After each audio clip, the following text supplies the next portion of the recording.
पिता के गुण और माँ के संस्कार बच्चे के अंदर आते हैं। कई लोग बोलते कि माँ का गुण आ गया, कई लोग डांटते हैं कि माँ ने कुछ नहीं सिखाया। नहीं, हमेशा याद रखिए कि बालक के अंदर, संतान के अंदर माँ के संस्कार और पिता के गुण आते हैं। पिता के गुण कैसे? पितृपक्ष के गुण, पितृ के गुण। कहते हैं अपने खानदान में गया, इसका दादा नहीं देखा था कैसा था, इसके पिताजी भी तो ऐसे ही थे। तो गुण क्या होते हैं? बालक के अंदर पिता के गुण आते हैं और माँ के संस्कार। इसीलिए माँ को सबसे बड़ा माना है। क्यों? क्योंकि बालक की, संतान की के अंदर संस्कार देने का काम केवल माँ का है। यदि माँ संस्कारवान है तो अपने आप ही संतान के अंदर कहीं ना कहीं असर उस संस्कारों का आएगा। उसकी मति कितनी भी भ्रमित हो जाए, परंतु एक समय ऐसा आएगा, यदि माँ के संस्कार बालक के अंदर पड़े हैं तो वो सोचेगा कोई भी गलत कार्य करने से पहले। तो माँ तो थी धुंधली, नाम रख दिया धुंधकारी, पूरे शहर में धुंधलापन मचाने लगे। तुम्हारा सब लोग बड़े परेशान हो गए। और जो संत के द्वारा दिया गया जो फल था, उससे जो पुत्र उत्पन्न हुआ वो महाज्ञानी हुआ, जो संस्कारवान हुआ, अनुशासनशील हुआ और प्रकांड विद्वान। क्यों? क्योंकि संत के द्वारा दिया गया प्रसाद था। संतान की उत्पत्ति भी हमारे जीवन में बहुत अधिक महत्व रखती है कि आप किस दशा में, किस समय में संतान की उत्पत्ति कर रहे हैं। इसीलिए प्राचीन काल में हमारा एक संस्कार और हुआ करता था, गर्भाधान संस्कार, जिसमें ब्राह्मण देवताओं के द्वारा शुभ मुहूर्त देखकर, शुभ समय देखकर गर्भ को धारण किया जाता था। तब महाराजा, महाप्रतापी, बड़े बड़े महापुरुष हुआ करते थे समय को देखकर। ये हमारा शास्त्र कहता है कि एक संस्कार है गर्भाधान संस्कार। संस्कार संतान की उत्पत्ति किस प्रकार हो। इसीलिए जब घर में कोई संतान उत्पन्न करनी हो तो उससे पहले घर में यज्ञ इत्यादि, पूजा पाठ इत्यादि अवश्य कराना चाहिए। वहां से जो प्रसाद के रूप में संतों के द्वारा, ब्राह्मणों के द्वारा आशीर्वाद स्वरूप जो फल मिले, उस फल को लेकर ही, प्रसाद ग्रहण करके ही गर्भ को धारण करना चाहिए। ऐसा हमारा शास्त्र कहता है, ऐसा हमारे पुराण कहते हैं, वेद कहते हैं। श्रीमद् भागवत कथा में कहा भी गया कि गौकर्णः पंडितो ज्ञानी धुंधकारी महाखलः।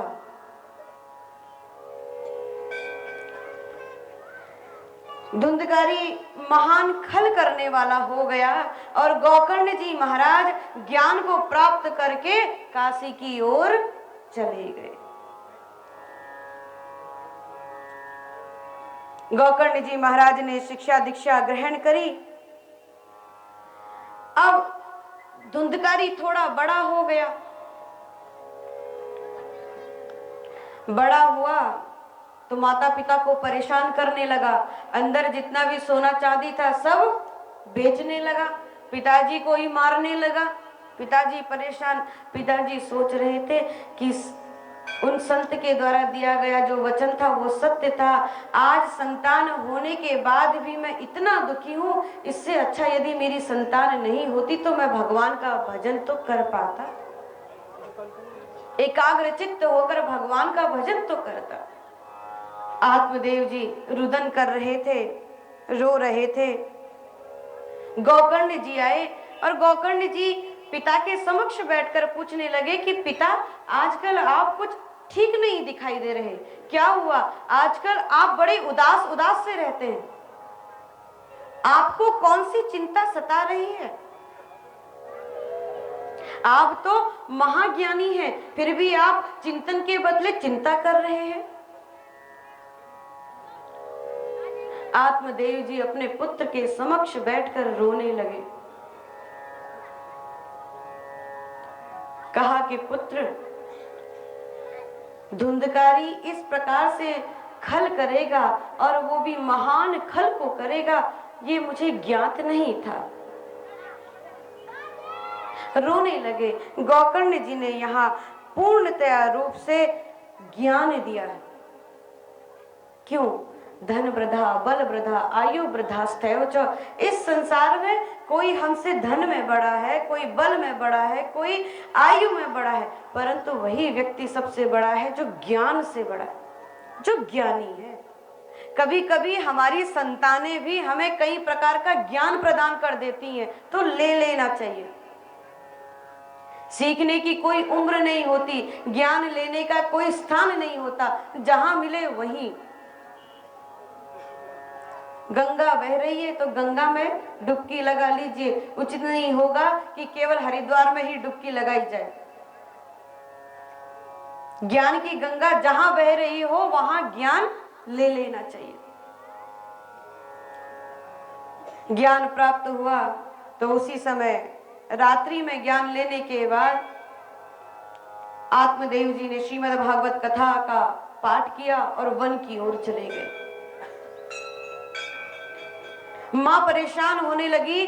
मां परेशान हुई तो मां परेशान होने के कारण एक दिन कुएं में जाकर आत्महत्या कर दी। अब बेटा फ्री हो गया, बोला ना माँ है ना बाप है, भैया अपनी मनमर्जी। जितना घर के अंदर सोना चांदी सब कुछ था, सब कुछ बेच दिया और वेश्याओं के साथ मदिरा पान आदि तामसिक भोजन को ग्रहण करने लगा। जो ब्राह्मण का घर था मानो आज वो निशाचरों का घर बन गया। एक दिन 5 वेश्याएं आई और समय को देखकर उसने धुंधकारी के हाथ पांव बांध दिए और जलती हुई आग के कोयलों में धुंधकारी को डाल दिया। घर में जितना सोना चांदी पड़ा था सब कुछ लेकर भाग गए। अब ये 5 वेश्याएं हैं क्या? कि किसी व्यक्ति के जीवन में जब ये 5 वेश्याएं आ जाए ना तो सोच लीजिए कि हमारा जीवन समाप्त हो गया। 5 वेश्याओं में सबसे पहली वेश्या है रूप। मन में सबसे पहले काम भाव जब उत्पन्न होता है तो कैसे होता है? रूप को देखकर। हम किसी के चेहरे को देखकर ही अपने अंदर कुविचार उत्पन्न कर देते हैं। दूसरा है गंध, जिसे हम सुगंध कहते हैं, जो हमारे काम को जागृत करती है और हमें कुविचार उत्पन्न करवाती है। रूप, गंध, रस। रस में अनेक प्रकार की चीजें हैं, जिसे हम मदिरा पान भी कह सकते हैं। तथा चौथा है स्पर्श, किसी को स्पर्श कर लेना। और 5वां है शब्द, अर्थात अपने शब्दों के द्वारा, मीठे शब्दों के द्वारा बोलकर किसी के प्रति कुविचारों को पैदा करना। ये 5 वेश्याएं जिसके जीवन में आ जाती है उसका जीवन समाप्त हो जाता है। भगवान से प्रार्थना हो कि प्रभु यदि रूप आए तो केवल भगवान का। कैसा? सच्चिदानंद रूपाय विश्वोत्पत्त्यादि हेतवे तापत्रय विनाशाय श्री कृष्णाय वयं नमः। श्री कृष्णाय वयं नमः। यदि रूप का दर्शन करना ही है तो भगवान के स्वरूप का दर्शन हो, रूप का नहीं, स्वरूप का दर्शन हो। महाराज, दर्शन करने को यदि प्राप्त हो तो केवल भगवान का चित्र हमारे समक्ष आ जाए। आंखें बंद हो तो केवल भगवान के स्वरूप का दर्शन हो जाए, वो भक्ति है। हम अपने जीवन में साधारण पूजा करना या कोई पाठ कर लेना उसे ही भक्ति समझ लेते हैं। भक्ति भी दो प्रकार की है, परा और वैधि। वैधि भक्ति में नवधा भक्ति जो सबरी ने रामचंद्र जी के लिए करी थी कि रामा रामा रटते रटते बीती रे उमरिया, हे रघुकुल नंदन कब आओगे भिलनी की नगरिया। हम भगवान को भोग लगाते हैं, परंतु भगवान हमारे घर भोग ग्रहण करने नहीं आते महाराज। नित्य प्रति हम भगवान को भोग लगाते हैं, वो भोग केवल हम ग्रहण करते हैं। क्या कभी ऐसा हुआ कि भगवान स्वयं आकर उस भोग को ग्रहण किए हो? अर्थात हमारी भक्ति में अभी भी कमी है। मीराबाई कोई सतयुग की नहीं थी महाराज, मीराबाई इस कलयुग की थी जिसने भगवान के साक्षात दर्शन किए, जिसने अपना जीवन संतों के बीच में बिता दिया, अपना गृहस्थ जीवन का पालन किया, अपने पति को बारंबार कहा कि आप भगवान की भक्ति कीजिए, भगवान की भक्ति कीजिए। जब पति ने भी बात नहीं मानी तो पति को छोड़कर ही भगवान के चरणों में चले गई और भगवान स्वयं श्री कृष्ण मीरा के समक्ष उपस्थित होकर उन्हें साक्षात बिना मृत्यु के अपने पास ले गए। ये मीरा की भक्ति थी। तो भक्ति कैसे आएगी? भक्ति के लिए हमारे जीवन में सबसे पहले श्रद्धा होना जरूरी है। श्रद्धा, विश्वास, समर्पण और संबंध। यदि मनुष्य को अपने जीवन में भक्ति करनी है तो 4 चीजें अपनानी ही पड़ेंगी। सबसे पहला संबंध, श्रद्धा, विश्वास और समर्पण। जहां ये 4 चीजें आ गई तो सोच लीजिए भक्ति अपने आप उत्पन्न हो गई। जब आपका और आपके प्रभु के बीच में कोई संबंध स्थापित होगा तभी तो भगवान आपकी बात को सुन पाएंगे या आप अपने मन की बात को भगवान के समक्ष कह पाएंगे। आपका जब तक प्रभु के साथ, अपने इष्ट के साथ, अपने गुरु के साथ कोई संबंध नहीं है तो आप अपने हृदय की बात को, अपने दुख को, अपने सुख को प्रभु के समक्ष कैसे कहेंगे? नहीं कह सकते। इसलिए सबसे पहले भगवान के साथ संबंध हो, इष्ट के साथ संबंध हो, चाहे माता का हो, पिता का हो, गुरु का हो, देवता का हो, सखी का हो, मित्र का हो। हम तो कन्हैया जी के साथ ऐसे हमारे मित्र बनकर, हम उनको भगवान मानते नहीं, हम अपना मित्र मानते हैं कि अपनी कोई भी परेशानी हुई तो जाकर कह देंगे कि लाला ऐसा क्यों हो रहा है, बताओ हमें। और भगवान रामचंद्र जी को हम अपना बड़ा भाई मानते हैं, सीता मैया हमारी भाभी। आपका भगवान के साथ क्या संबंध है वो सबसे ज्यादा इंपॉर्टेंट है। पहला है कि संबंध, और जहां संबंध होता है वहीं विश्वास होता है। जब तक आपका विश्वास और संबंध नहीं होगा, आप पति पत्नी हैं, जब तक पति और पत्नी के बीच में विश्वास नहीं होगा तो उनका संबंध नहीं बन सकता महाराज। बिना संबंध के 2 लोगों का आपस में बिना विश्वास के संबंध हो ही नहीं सकता, फिर वहां वो गैर हो गए। जब पति पत्नी में विश्वास होता है तो पत्नी अपने हृदय की बात और पति अपने हृदय की बात एक दूसरे से कह पाते हैं। विश्वास है कि मेरी बात को समझेंगे या मैं इनकी बात को समझूंगा। संबंध है, ऐसे ही संबंध भगवान के साथ होना अति आवश्यक है।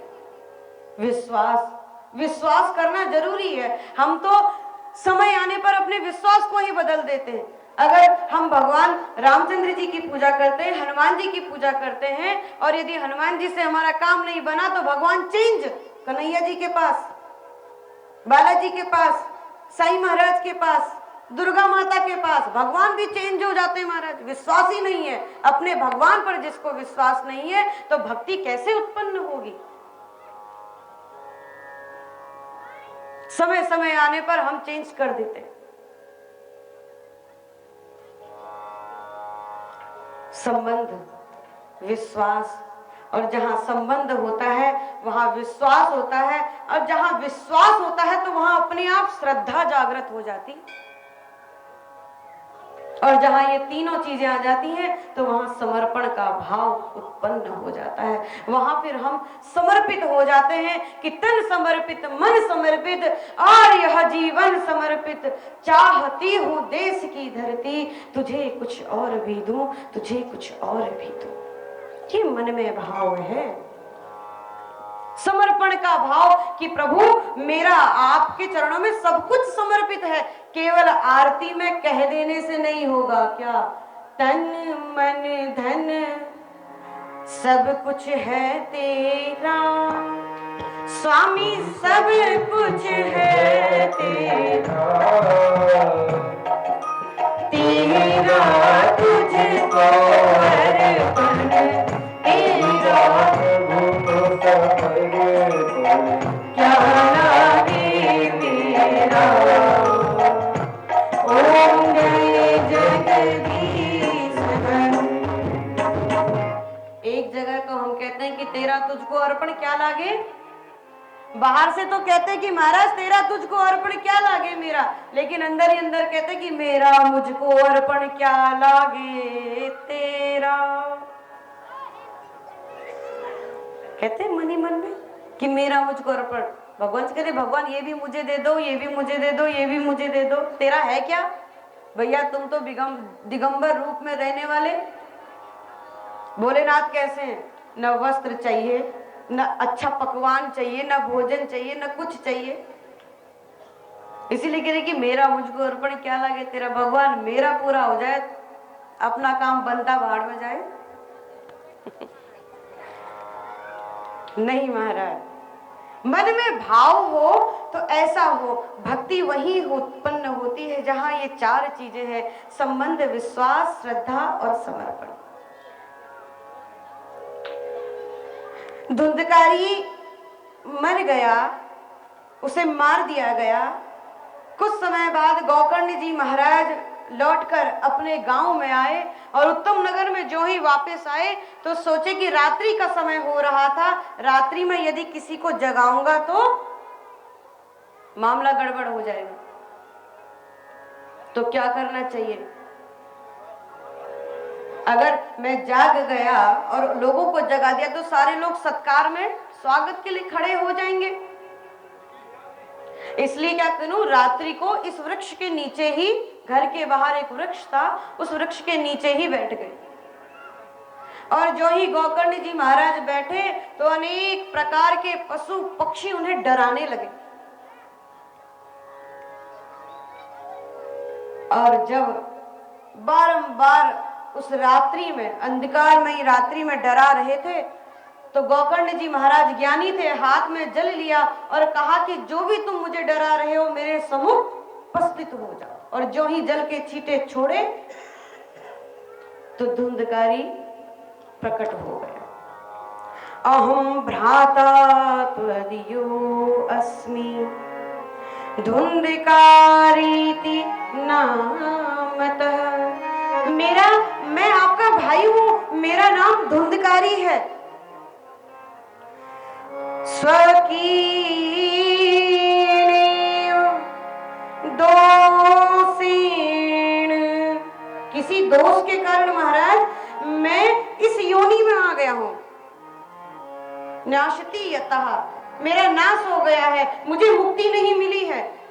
मेरी आयु से पहले ही मेरी मृत्यु हो गई, इसलिए मुझे अभी तक मोक्ष नहीं मिला। गोकर्ण जी महाराज को पूर्ण कथा पता चली तो प्रातःकालीन होते ही सभी गांव वालों को इकट्ठा किया और कहा कि भाई के नाम का क्या करना पड़ेगा तरोतारण के लिए। श्रीमद् भागवत महापुराण सप्ताह यज्ञेन भवन्ति शुद्धा, 7 दिन का यज्ञ कराने से हमारे जीवन में जो पितृ दोष होता है वो भी समाप्त हो जाता है, हमारे पितरों का तरोतारण हो जाता है, व्यक्ति को मोक्ष प्राप्त होता है। भागवत कथा आयोजित की गई। गोकर्ण जी महाराज भागवत कथा को करने लगे और धुंधकारी को एक उचित स्थान नहीं मिला तो सामने एक बांस का डंडा था और उस बांस के डंडे में जाकर वो बैठकर श्रवण करने लगा, सुनने लगा। कथा को सुन रहा था। पहले दिन पहली गांठ टूट गई, दूसरे दिन दूसरी गांठ टूट गई। इसी प्रकार कथा जब सप्तम दिवस में पहुंची तो सातों गांठ टूटकर स्वयं भगवान देवदूत इस संसार में आए और धुंधकारी को अपने साथ बैठाकर स्वर्ग की ओर ले गए। बोलिए गोकर्ण जी महाराज की। सभी लोग चिंतित होने लगे कि केवल कथा तो हम सब लोगों ने सुनी, लेकिन विमान केवल धुंधकारी के लिए ही क्यों आया? महाराज, यदि कथा को श्रवण करना है तो केवल सुनकर, श्रोता बनकर ही सुनना पड़ेगा। जब तक आप श्रोता बनकर कथा को नहीं सुनेंगे तब तक भगवान के द्वारा दिए गए जितने भी हमें ज्ञान, शास्त्र, वेद हैं, ये हमारे जीवन में अवतरित नहीं होने वाले। और कथा को सुनने से मोक्ष की प्राप्ति बताई गई, मुक्ति होती है। मुक्ति का अर्थ ही क्या है कि आत्मा का बोध हो जाना। जब तक व्यक्ति को आत्मा का बोध नहीं होगा तो मरने के बाद जब चार लोग कंधा लगा कर जाएंगे और चिल्ला कर बोलेंगे कि राम नाम सत्य है, तो भी आत्मा मुक्ति नहीं होने वाली। जठरे जठरे शयनम में ही रह जाएंगे। फिर हमारे जीवन में कोई भी न नियम आएगा न कुछ आएगा। इसीलिए हमारे जीवन में नियम कैसा हो? जब रामचंद्र जी विद्यालय की ओर गए तो उन्होंने गुरुकुल में रहकर शिक्षा ग्रहण करी। अनुज सखा संग भोजन करे, मात पिता आज्ञा अनुसारे। प्रातः काल उठ के रघुनाथा, प्रातः काल उठ के रघुनाथा, माते पिता गुरु नावहि माता, माते पिता गुरु नावहि माता। राम सिया राम जय जय राम, राम सिया राम जय जय राम, राम सिया राम जय जय राम, राम सिया राम जय जय राम, राम सिया राम जय जय राम, राम सिया राम जय जय राम। प्रातः काल उठ के रघुनाथा। रामचंद्र जी जब प्रातः काल उठे तो सबसे पहले माता के, पिता के और गुरु के चरण को स्पर्श करते थे। क्यों? अभिवादनशीलस्य नित्यं ब्रधोवसे विना, चत्वारि तस्य वर्धन्ते आयु विद्या यशो बलम्। अपने से नित्य प्रति बड़ों का आदर करने से, सम्मान करने से हमारे जीवन में चार चीजें बढ़ जाती हैं।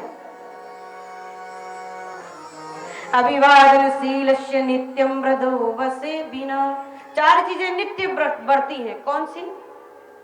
आयु, विद्या, यश और बल।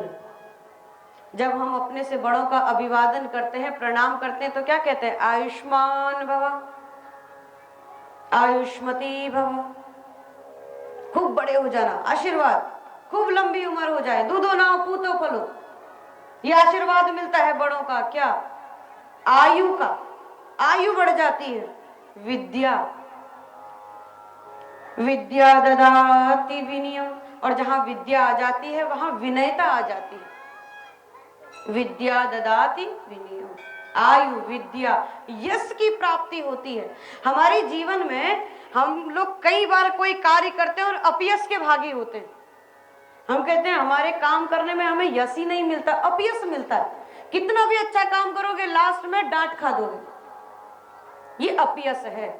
अर्थात कहीं ना कहीं हमने अपने से बड़ों का आदर नहीं किया है, सम्मान नहीं दिया है, इसीलिए हम अपयश के भागी हैं।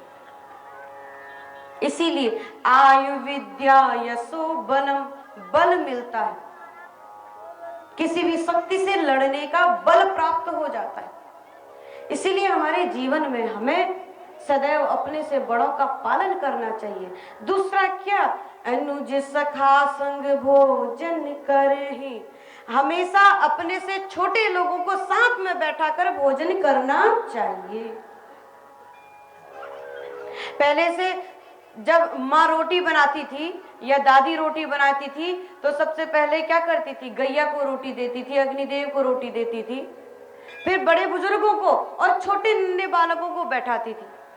क्यों? क्योंकि बड़े बुजुर्गों के साथ नन्हे बालक बड़े प्रेम पूर्वक भोजन करते हैं, वो सिखाते हैं भोजन ऐसे करना चाहिए। आज माँ को मोबाइल या कार्टून दिखाना पड़ता है तब उसके गले में निवाला जाता है। एक तरफ मोबाइल चल रहा है, माँ कह रही बेटा खा ले खा ले खा ले, ले ले, आ करो खिलाओ खाओ। क्यों?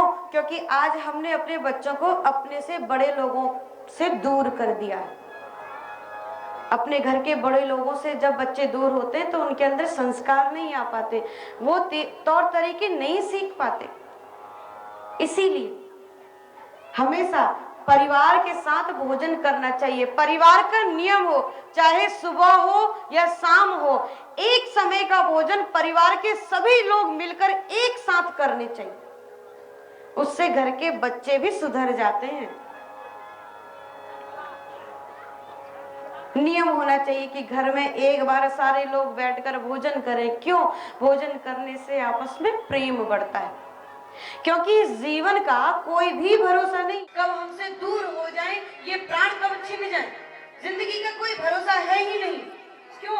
देखिए, धुंधकारी अभी तक मौज मस्ती में जी रहा था, 5 वर्षाएं जैसे ही जीवन में आई तो जीवन को समाप्त कर गई। इसीलिए कहा, सांसों का क्या भरोसा, सांसों का क्या भरोसा, सांसों का क्या भरोसा, रुक जाए चलते चलते, रुक जाए चलते चलते, जीवन की है एक ज्योति, जीवन है बुझ जाए जलती जलती, बुझ जाए चलते चलते, सांसों का क्या भरोसा, सांसों का क्या भरोसा, रुक जाए चलते चलते, रुक जाए चलते चलते। ये सांस है, इनका कोई भरोसा नहीं महाराज। कल जिस प्रकार से हमारे बड़े भाई बोलूनी जी बता रहे थे कि हमारी सांसें फिक्स हैं। अब ये आपके ऊपर डिपेंड करता है कि आपको किस समय कितनी सांस लेनी। सांसों की माला में सिमरू में पी का नाम, हर एक श्वास श्वास पर केवल भगवान का नाम हो। कोई ऐसा समय बीत ना जाए कि मैं भगवान का नाम लेना ही। हम कथा को श्रवण करते हैं, सुनते हैं, क्यों हमें बार बार कथा को सुनना पड़ता है, श्रवण करना पड़ता है? क्यों एक बार कथा को सुनने से हमारे ऊपर भगवान की हरि कृपा क्यों नहीं होती? क्योंकि कथा में बैठते हैं परंतु ध्यान, तन केवल यहाँ है महाराज, मन नहीं है। और जिस दिन तन और मन एक हो जाएगा उस दिन सोच लीजिए भगवान की भक्ति अपने आप ही प्रकट हो गई। हम बार बार भगवान का नाम लेते हैं कि भगवान की भक्ति प्रकट हो गई, भगवान मिल गए, भगवान मिल गए। ये भगवान है कौन? कहते हैं भगवान पर विश्वास करो, परंतु भगवान है कौन? किसी एक ने व्याख्या दी कि भगवान भूमि, गगन, वायु, नीर और अग्नि में विराजित है, और यही 5 तत्व हमारे शरीर में भी विराजित है। इन्हीं 5 तत्वों से हमारा शरीर बना है, और यही 5 तत्व इस संसार में विराजित हैं। हवा यदि बंद हो जाए तो हमारी सांसें समाप्त, रुक जाएंगे। वायु नहीं होगा, अग्नि नहीं होगी, नीर नहीं होगा, भूमि नहीं होगी, गगन नहीं होंगे, तो ये सारी चीजें थम जाएंगी। भागवत कथा भी यही कह रही है कि ये 5 तत्व जो है ये मनुष्य के शरीर में विराजमान है, और मनुष्य का एक अंग ऐसा है जहां परमात्मा का निवास सदैव होता है। एक ही स्थान है, वह स्थान है हृदय। शिव महापुराण में इसकी कथा आती है कि किस शरीर में, हमारे शरीर के किस अंग में कौन से देवता का निवास है। संपूर्ण देवी देवताओं का निवास केवल एक ही शरीर के इस अंग में विराजमान है। शिव महापुराण कहता है कि यह केवल आपका हृदय है जहां सभी देवी देवताओं का निवास है। अब इस हृदय में हमने क्या क्या भरा है? द्वेष, ईर्ष्या, आलस्य, काम, क्रोध, मद, लोभ और न जाने कितने प्रकार के विकार हमने इस हृदय में भरे हुए। हम लोग एक कहते हैं कि एक कथा होती है, जैसे कथा सुनने तो आते हैं एक श्रोता, सरोता और सोता, परंतु एक और लोग आते हैं, वो कहते हैं इसको पल्लू झाड़ कथा। खड़े हुए और खड़े होकर हम झाड़ते हैं कि तेरा तुझको अर्पण क्या लागे मेरा महाराज, गेट से बाहर तो यहीं तक सही है, इससे बाहर नहीं आना चाहिए। अपने साथ हमेशा अच्छी बातों को ले जाना चाहिए और बुरी बातों को यहीं छोड़कर जाना चाहिए। इसीलिए कथा पांडाल बनाए जाते हैं कि बुरी आदत को हम छोड़ दें। ऐसी ही आदत यहाँ सत्कर्म करने की सौनकादिक ऋषियों को थी। 88,000 सौनकादिक ऋषि श्री सूत जी महाराज के समक्ष कथा को श्रवण कर रहे हैं, और सूत जी महाराज जब समक्ष बैठकर कथा को श्रवण करा रहे थे तो मन में एक प्रश्न आया सौनकादिक ऋषियों के कि महाराज हमारे मन में एक प्रश्न आ रहा है। और याद रखिए महाराज कि जब कथा सुनते सुनते आपके चित्त में भी यदि कोई प्रश्न आ जाए तो उसे अवश्य पूछ लेना चाहिए, मन में नहीं रखना चाहिए। और प्रश्न भी कैसा हो,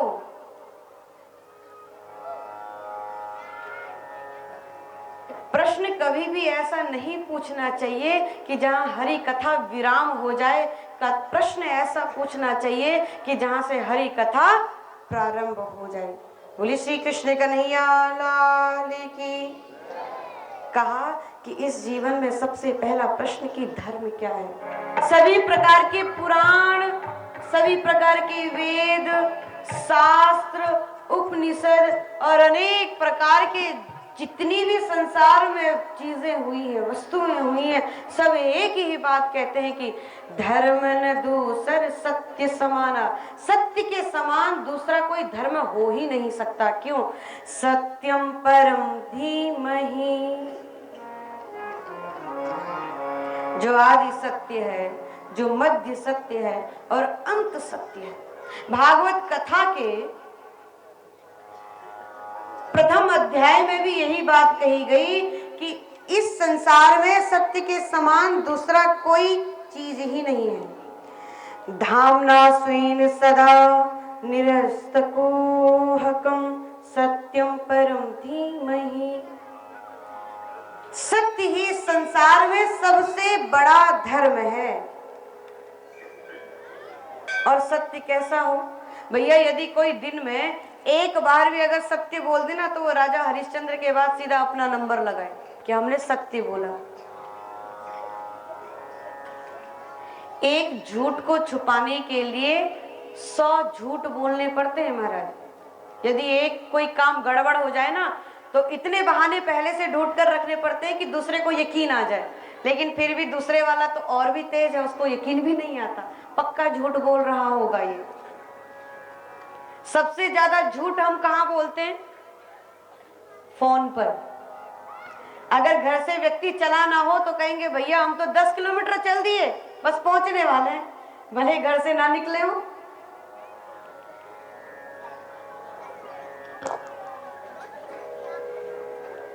तो जीवन में सत्य बोलना ही सबसे बड़ा धर्म बताया गया। पीवतम भागवतम रसमालयम, और भागवत कथा को पीने से बढ़कर दूसरा अमृत कोई बताया ही नहीं है। सूत जी महाराज के समक्ष प्रश्न पूछे गए। कहा कि हमें मन में जिज्ञासा है, प्रश्न पूछना चाहते हैं, तो क्या हम आपसे एक प्रश्न पूछें? सूत जी महाराज ने गर्वित होते हुए कहा कि महाराज एक नहीं, आप हमसे 6 प्रश्न पूछिए। सूत जी महाराज प्रसन्न हुए। तो यहाँ सौनकादिक ऋषियों ने पूछा कि सबसे पहला प्रश्न कि मानव के लिए धर्म क्या है, कि मानव का धर्म क्या है? क्या परिक्रमा लगाना धर्म है? क्या भगवान की पूजा करना धर्म है? क्या प्रातःकालीन 4 बजे उठकर स्नान इत्यादि करके अपने सभी प्रकार की चीजें का ध्यान करना धर्म है? या करोड़ों की संपत्ति को दान कर देना धर्म है? धर्म है तो आखिर क्या? मानव का पहला धर्म क्या है? और दूसरा प्रश्न पूछा कि जब हम मंदिर में पूजा करने जाते हैं तो यहाँ अलग अलग बड़ी बड़ी विचित्र प्रकार की बातें हमें देखने को मिलती हैं महाराज। कोई कहता है भगवान शंकर श्रेष्ठ हैं, कोई कहते हैं राम श्रेष्ठ हैं, कोई कहते हैं दुर्गा माता श्रेष्ठ हैं, और कोई कहते हैं कि कृष्ण भगवान श्रेष्ठ हैं। तो इन सब में श्रेष्ठ कौन है? व्यक्ति को किसकी पूजा करनी चाहिए? और यदि भगवान शंकर श्रेष्ठ है तो कृष्ण की पूजा क्यों? यदि कृष्ण श्रेष्ठ है तो भगवान शिव की पूजा क्यों? दूसरा प्रश्न पूछा। सूत जी महाराज प्रसन्न हुए। कहा कि तीसरा प्रश्न पूछिए। कहा कि वेद में परमात्मा का नाम अजन्मा कहा गया है, परंतु भगवान ने इस संसार में अनेक अनेक रूप से अपने बार बार जन्म लिया। कभी देवकी वासुदेव का पुत्र बनकर लिया, तो कभी राजा दशरथ जी का बेटा राम बनकर उत्पन्न हुए। तो भगवान यदि जन्म लेते हैं तो वो अजन्मा कैसे हुए? चौथा प्रश्न पूछा कि इस संसार में भगवान के कितने अवतार हैं? क्यों? हरि अनंत, हरि कथा अनंता। हरि अनंत है, हरि की कथाएं अनंत हैं, तो मुख्य भगवान के कितने अवतार हुए? और पांचवा प्रश्न पूछा कि वक्ता वो श्रेष्ठ नहीं जो छोटी सी बात को बड़ी बनाकर कहे, वक्ता वो श्रेष्ठ है जो बड़ी बात को छोटा बनाकर लोगों को समझा दे। और वक्ता बड़ा है कि श्रोता बड़ा है? क्या नियम है वक्ता और श्रोता के लिए? केवल श्रोताओं के लिए नियम नहीं है, वक्ताओं के लिए भी नियम बताए गए हैं। और छठा प्रश्न पूछा कि भगवान ने जब अपनी लीला संपन्न करके श्री कृष्ण जी ने इस संसार में अवतार लिया था, तो अवतार लेते समय गोविंद ने कहा था क्या? यदा यदा ही धर्मस्य ग्लानिर्भवति भारत अभ्युत्थानं धर्मस्य तदात्मानं सृजाम्यहम्। यहाँ धर्म और अधर्म क्यों है, और भगवान यह बात क्यों कह रहे हैं कि बार बार धर्म की स्थापना के लिए अलग अलग युग में अलग अलग अवतार लेने पड़े? 6 प्रश्नों को सुनकर भगवान बड़े प्रसन्न हुए। सूत जी महाराज ने एक एक करके सभी प्रश्नों का उत्तर दिया। कहा कि उत्तर मैं दूंगा, लेकिन इन सभी प्रश्नों का उत्तर देने से पहले सुखदेव जी महाराज का चरित्र सुनना जरूरी है। क्यों? क्योंकि उन्हीं के द्वारा इस श्रीमद् भागवत कथा को पूरे विश्व में प्रचार प्रसार के साथ उन्हीं के मुखमंडल के द्वारा इस श्रीमद् भागवत कथा का गान किया गया था। बोलिए श्री सुखदेव जी महाराज की। बोलो जगदम्बा मैया की। आदरणीय उपस्थित महानुभाव, माताएं, बहनें, श्रोता समाज, अभी आप ज्ञान भक्ति वैराग्य का जो संगम है श्रीमद् भागवत, उस त्रिवेणी में भक्तिमय गोता लगा रहे थे। अध्यात्म और विज्ञान का यदि समन्वय होगा तभी समाज की, स्वयं की, राष्ट्र की उन्नति संभव है। शास्त्र भी कहते हैं अकेले अध्यात्म का अनुसरण करेंगे तो उन्नति रुक जाएगी, जिस जगह खड़े हैं वहीं खड़े रह जाएंगे, और अकेले विज्ञान का अनुसरण करेंगे तो विनाश का रास्ता तय हो जाएगा। इसीलिए अकेला अध्यात्म और अकेला विज्ञान, दोनों अकेले जरूरी नहीं, और दोनों मिला देंगे तो अध्यात्म और विज्ञान दोनों के समन्वय से समाज का, राष्ट्र का, स्वयं का उत्थान होता है।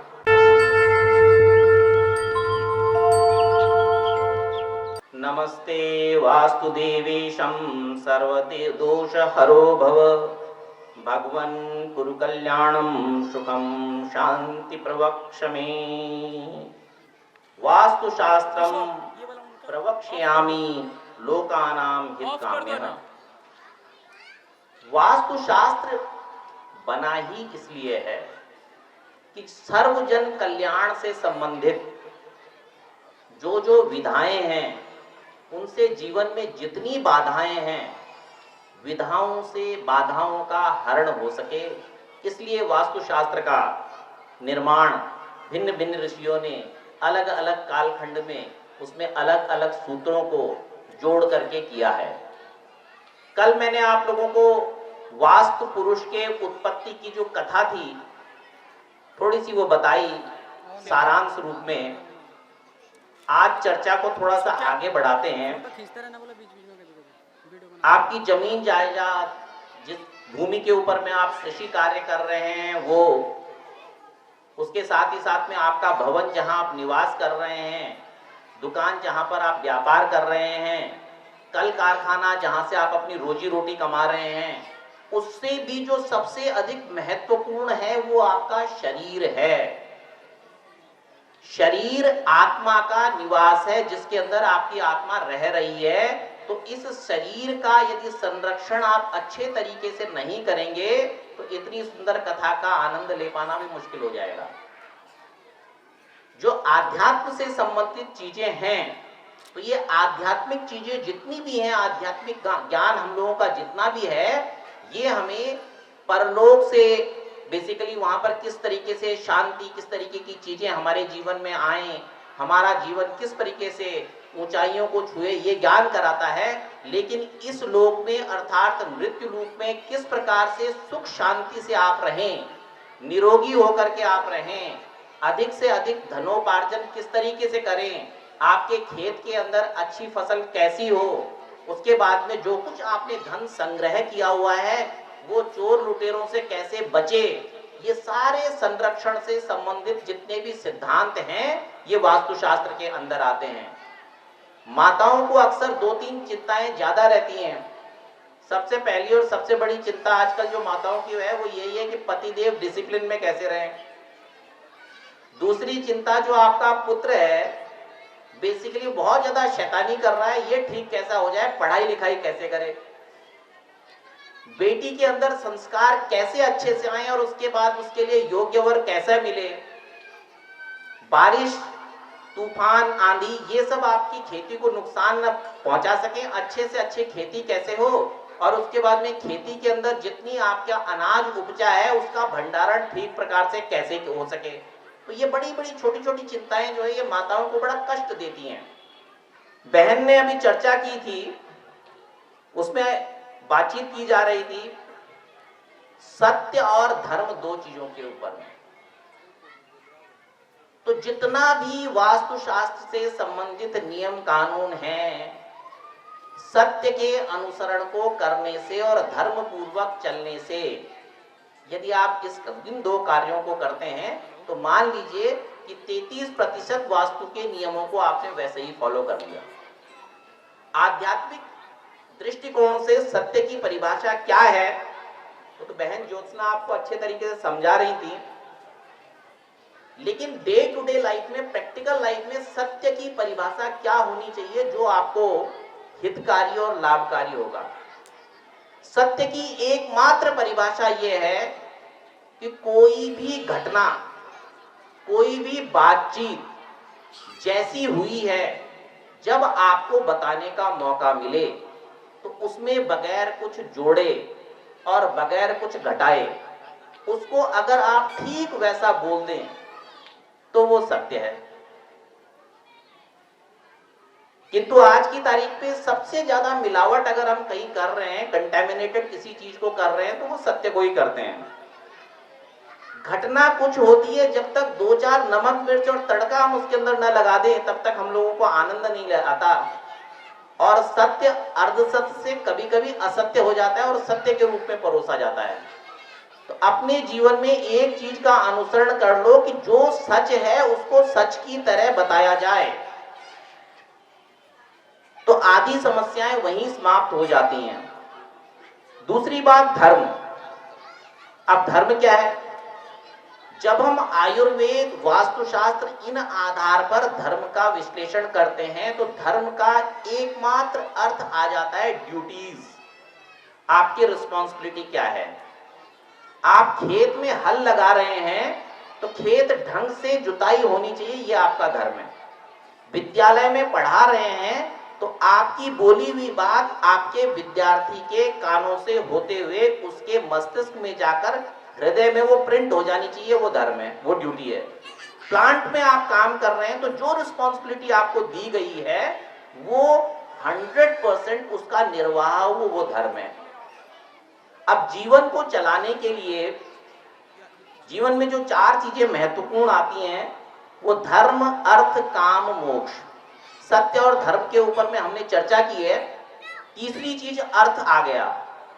अर्थ यानी कि आप जिस अवस्था में हैं उस अवस्था में ठीक प्रकार से सत्य बोलकर धर्म का निर्वाह करते हुए धन को अर्जित करें, कमाएं। जितना भी धन आप लोग अपने जीवन में कमाते हो, धन का वही भाग आपके पास सुरक्षित रहता है जो सत्य और धर्म के माध्यम से कमाया गया हो। झूठ बोल करके, ड्यूटीज से विद्रोह करके, असत्यता की नींव पर कमाया गया जो धन है, अर्थ है, वो आपके पास अधिक समय तक संरक्षित नहीं रहेगा। चोर चोरी करके ले जाएगा, डॉक्टर साहब दवाइयां दे दे करके लेकर के चले जाएंगे, वकील साहब किसी का और कारण से ले जाएंगे और पुलिस वाले किसी और तरीके से लेके जाएंगे। तो सत्य, धर्म और अर्थ। अब काम क्या है? व्यक्ति के मन में बहुत सारी कामनाएं आती हैं कि मेरे पास में एक छोटी सी साइकिल है तो स्कूटर है, स्कूटर है तो गाड़ी हो जाए, गाड़ी हो जाए। तो अब ये जो कामनाएं हैं, इनकी जो पूर्ति होती है वो अर्थ से होती है। एक दूसरे से सब चीज कनेक्टेड है। तो कामनाओं की पूर्ति के लिए अच्छे धन का होना आपके पास में अत्यंत आवश्यक है। करते करते 75 साल 70 साल की आयु पूर्ण हो जाती है। इसके बाद में मोक्ष की बारी आती है। अब मोक्ष क्या है? मोक्ष कुछ नहीं है, बड़ा सबसे सरल मोक्ष है। जिस दिन मोह का क्षय हो जाए, लालच, लोभ जिस दिन हमारे मन से निकल जाए, वो दिन हम लोग मोक्ष को प्राप्त कर लेते हैं। जरूरी नहीं है कि ये मोक्ष हमें मृत्यु के बाद ही मिले। जीते जी जिस व्यक्ति को मोक्ष मिल जाता है वो सबसे अच्छा होता है। आपने एक चीज और देखी होगी कि जब हम 5, 10, 12 साल के बालक होते हैं तो हमारे पास में एक बड़ा सुंदर काम होता है, सुंदर अध्ययन करके अपना करियर बनाना है। उसके कारण से अच्छी नौकरी भी लगेगी, अच्छा विवाह भी होगा। तो हमारा बाल्यकाल और युवावस्था उस व्यस्तता के अंदर कटता चला जाता है। उसके बाद में ठीक ठाक विवाह भी हो जाता है, विवाह होने के बाद में नौकरी भी लग जाती है। जब ये दोनों चीजें हमारे साथ में हो जाती हैं तो हमें एक और चिंता सताती है कि जो हमारी ये संतान है ये डिसिप्लिन्ड हो, ये ठीक तरीके से हो, इनका भी करियर बन जाए, वो भी चीजें हो जाती हैं। आज की तारीख में आप देखेंगे भारतवर्ष के अंदर सबसे अधिक व्यस्त जो लोग बाग हैं, बल्कि भारतवर्ष ही नहीं संसार भर के अंदर जो युवा वर्ग हमारे बालक हैं ये सबसे अधिक व्यस्त हैं, सबसे अधिक प्रसन्न भी हैं। जैसे जैसे थोड़ा आगे की तरफ बढ़ते हैं व्यस्तता थोड़ी थोड़ी हम लोगों की और बढ़ जाती है और उसके साथ साथ कार्य का बोझ हमारे को थकाने लगता है, जीवन बोरिंग होता जाता है। सबसे अधिक शरीर को हम खराब उसी कालखंड में करते हैं, लेकिन व्यस्त रहते हैं। और एक स्थिति ऐसी आती है कि जब हम रिटायर होते हैं तो 58 साल की आदमी में आयु में व्यक्ति रिटायर हो रहा है और 60 साल में वो 65 साल जैसे दिखने लगता है। इसका कारण क्या है? देखिए, जीवन के अलग अलग कालखंड में हमारे पास काम है, लेकिन 60 साल 70 साल की आयु जैसी पूरी होती है उसके बाद हमारे पास काम नहीं रह जाता। ऐसा नहीं कि हमारे पास काम नहीं है, हमारे को उस काम के ज्ञान का ज्ञान नहीं है, उसका बोध नहीं है। जब हम लोग बेसिकली पुराने समय में अध्ययन अध्यापन ऋषियों के आधार पर करते थे तो वहां हमें इस सब का बोध कराया जाता था। संन्यास और वानप्रस्थ में हमें क्या करना है वो चीजें हमें सिखाई जाती थी। अगर आपकी आयु 70 वर्ष की है और आपको कोई बीमारी लगी हुई है, हृदय से संबंधित बीमारी है, तो होता क्या है कि राम नाम भजने की बजाय अब डायबिटीज डायबिटीज डायबिटीज, हृदय रोग हृदय रोग हृदय रोग, कैंसर कैंसर कैंसर, इसको भजते रहते हैं। और भजते भजते जब आप अंततो गत्वा परमात्मा के पास चले जाते हैं और पुनर्जन्म जब आपका होता है तो जिस रोग को भज रहे थे उसी रोग को लेकर के पैदा हो रहे हैं। तो कई बार आपने देखा होगा ना माँ को डायबिटीज ना पिता को डायबिटीज, लेकिन जो संतान पैदा हुई है पैदा होते ही डायबिटिक। अर्थ कुल मिलाकर के ये है कि एक समय के पश्चात जो रिटायरमेंट का टाइम है, इसके बाद जितना ज्ञान आपने अर्जित किया है उस ज्ञान को हम ठीक ठाक तरीके से, पॉजिटिव तरीके से जो हमारी नई पीढ़ी है उसके अंदर प्रेषित करें और अगला जन्म हमारा कैसा हो इसके बारे में सोचें, इसके बारे में मनन करें, इसके बारे में चिंतन करें कि हमें क्या बनना है। क्या आप राष्ट्र को सुधारने के लिए कोई मंत्री या प्रधानमंत्री बनना चाहते हैं, बहुत अच्छे शिक्षक बनना चाहते हैं? ऐसी धारणा आप अपने मन में लेकर के आए और जो आप तब बनना चाहते हैं उसका ज्ञान संन्यास और वानप्रस्थ की अवस्था में आपको लेना प्रारंभ कर देना चाहिए। निश्चित मान करके चलिए, सब कुछ प्रभु को समर्पित करते हुए, प्रभु का नाम लेते हुए अगर आप उस चीज को सोचना प्रारंभ करेंगे और उस ज्ञान को लेना प्रारंभ करेंगे तो जो आपका अगला जन्म होगा वो उससे परिपूर्ण होगा, वहां से आप लोगों की शुरुआत होगी। तो रिटायरमेंट के बाद में हम लोगों का असली कार्य स्टार्ट होता है। बातचीत विषय की हो रही थी, विषय से हम लोग आगे की तरफ आ गए, लेकिन ये भी महत्वपूर्ण था। तो मैं मनुष्य के शरीर को वास्तु का सबसे बड़ा एक तरीके से भवन के रूप में देखता हूं और आपको आज उसके बारे में बताना चाहता हूं। देखिए, कल भी हमने चर्चा की थी पंच महाभूतों की। अब पंच महाभूत सब लोग जानते हैं, लेकिन उसका सीक्वेंस किसी को मालूम नहीं है। अग्नि जल वायु आकाश कुछ भी बोलते रहते हैं, लेकिन इसका एक्चुअल सीक्वेंस क्या है? सबसे ऊपर आकाश आता है, उसके पश्चात अग्नि है, फिर वायु है, उसके बाद जल है और तब जाकर के आपका पृथ्वी की चीजें आती हैं। तो इसी प्रकार से आपका जो शरीर ऊपर से लेके नीचे तक है, जो हमारा कपाल ब्रह्मांड वाली ये चीज है, ये हमारे आकाश तत्व का द्योतक है। यहीं से सब कुछ प्रचारित प्रसारित होता है। और पुराने समय में आपने देखा होगा अक्सर लोग बाग चोटी रखा करते थे सिर के ऊपर में, मजाक मजाक में आजकल लोग बाग उसको एंटीना भी बोलते हैं, लेकिन कुछ भी वो काम एंटीना का ही करता था। जितने सद्विचार हमारे पास में आते थे, जब जब हमें प्रभु से कनेक्ट करना होता था तो यही चोटी का एक माध्यम था कि सब विचार यहां से आकर के हमें अंतरिक्ष में जोड़ते थे। तो ये स्थिति मनुष्य के मस्तिष्क की है। और दिशाओं और कोणों में जो हमारा ईशान्य कोण आता है, नॉर्थ ईस्ट का कोना जो आता है, इसको आप कुल मिलाकर के मस्तिष्क ही समझें। यहीं से ज्ञान है, यहीं से बुद्धि है, यहीं से विवेक है, यहीं से नियंत्रण है। आप अगर आपको भूख लगती है तो भूख क्या है, वो पेट में लगी, लेकिन बोध मस्तिष्क कराता है, बोध आपका दिमाग कराएगा। तो इसको ठीक रखना, और इसको ठीक रखने के लिए जो आकाशीय तत्व आपके साथ में है उन चीजों को आपने ठीक रखना है।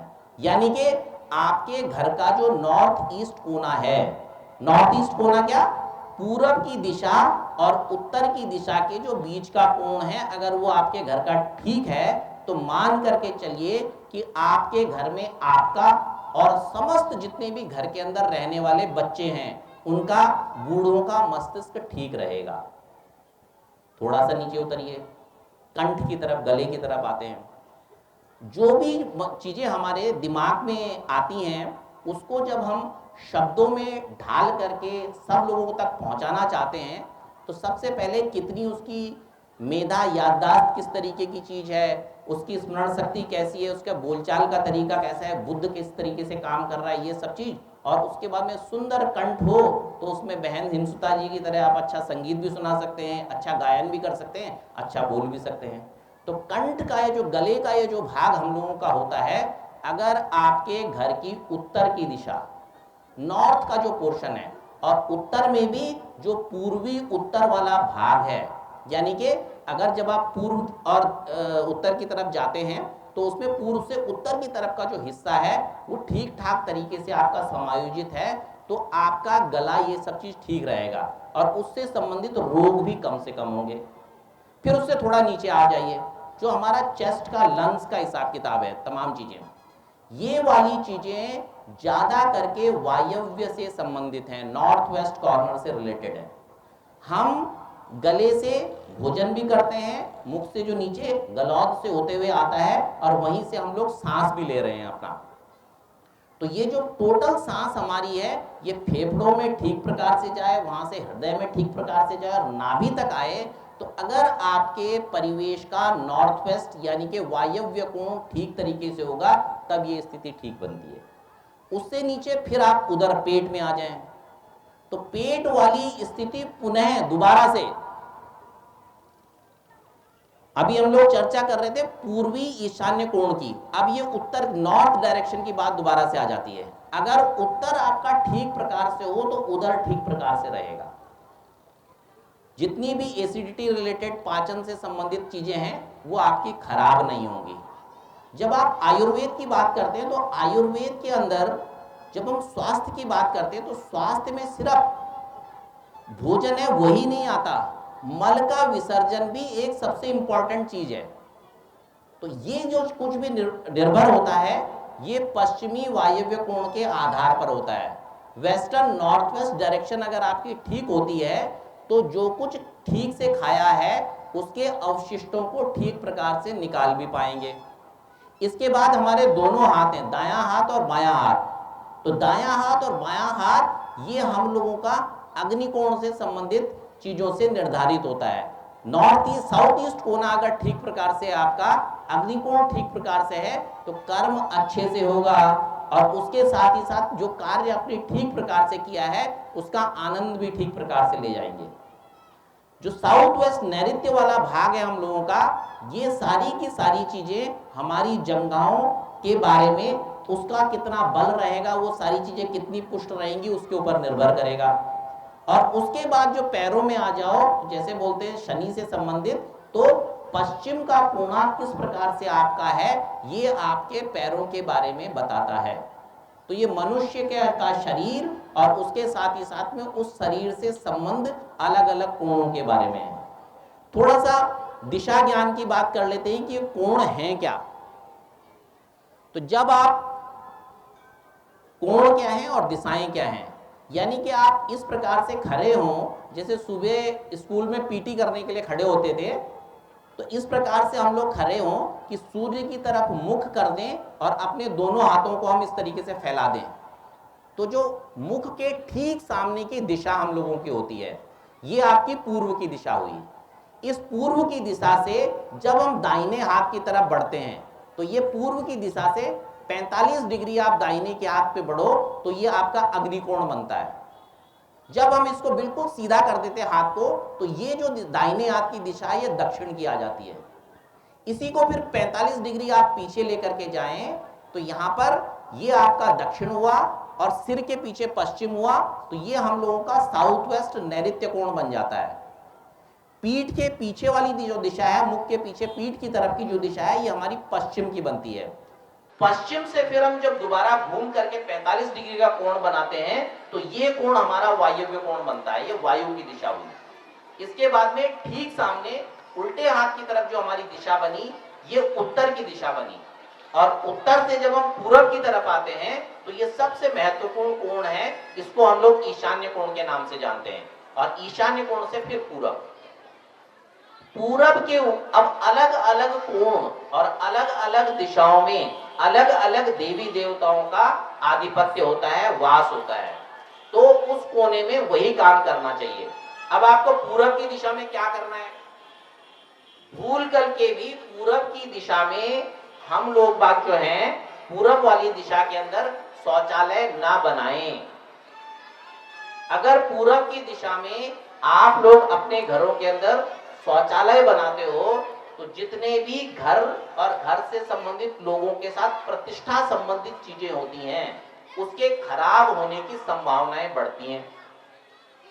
अब अगर प्रतिष्ठा ही मनुष्य के जीवन में न रही तो धन का कोई अर्थ नहीं रह जाता।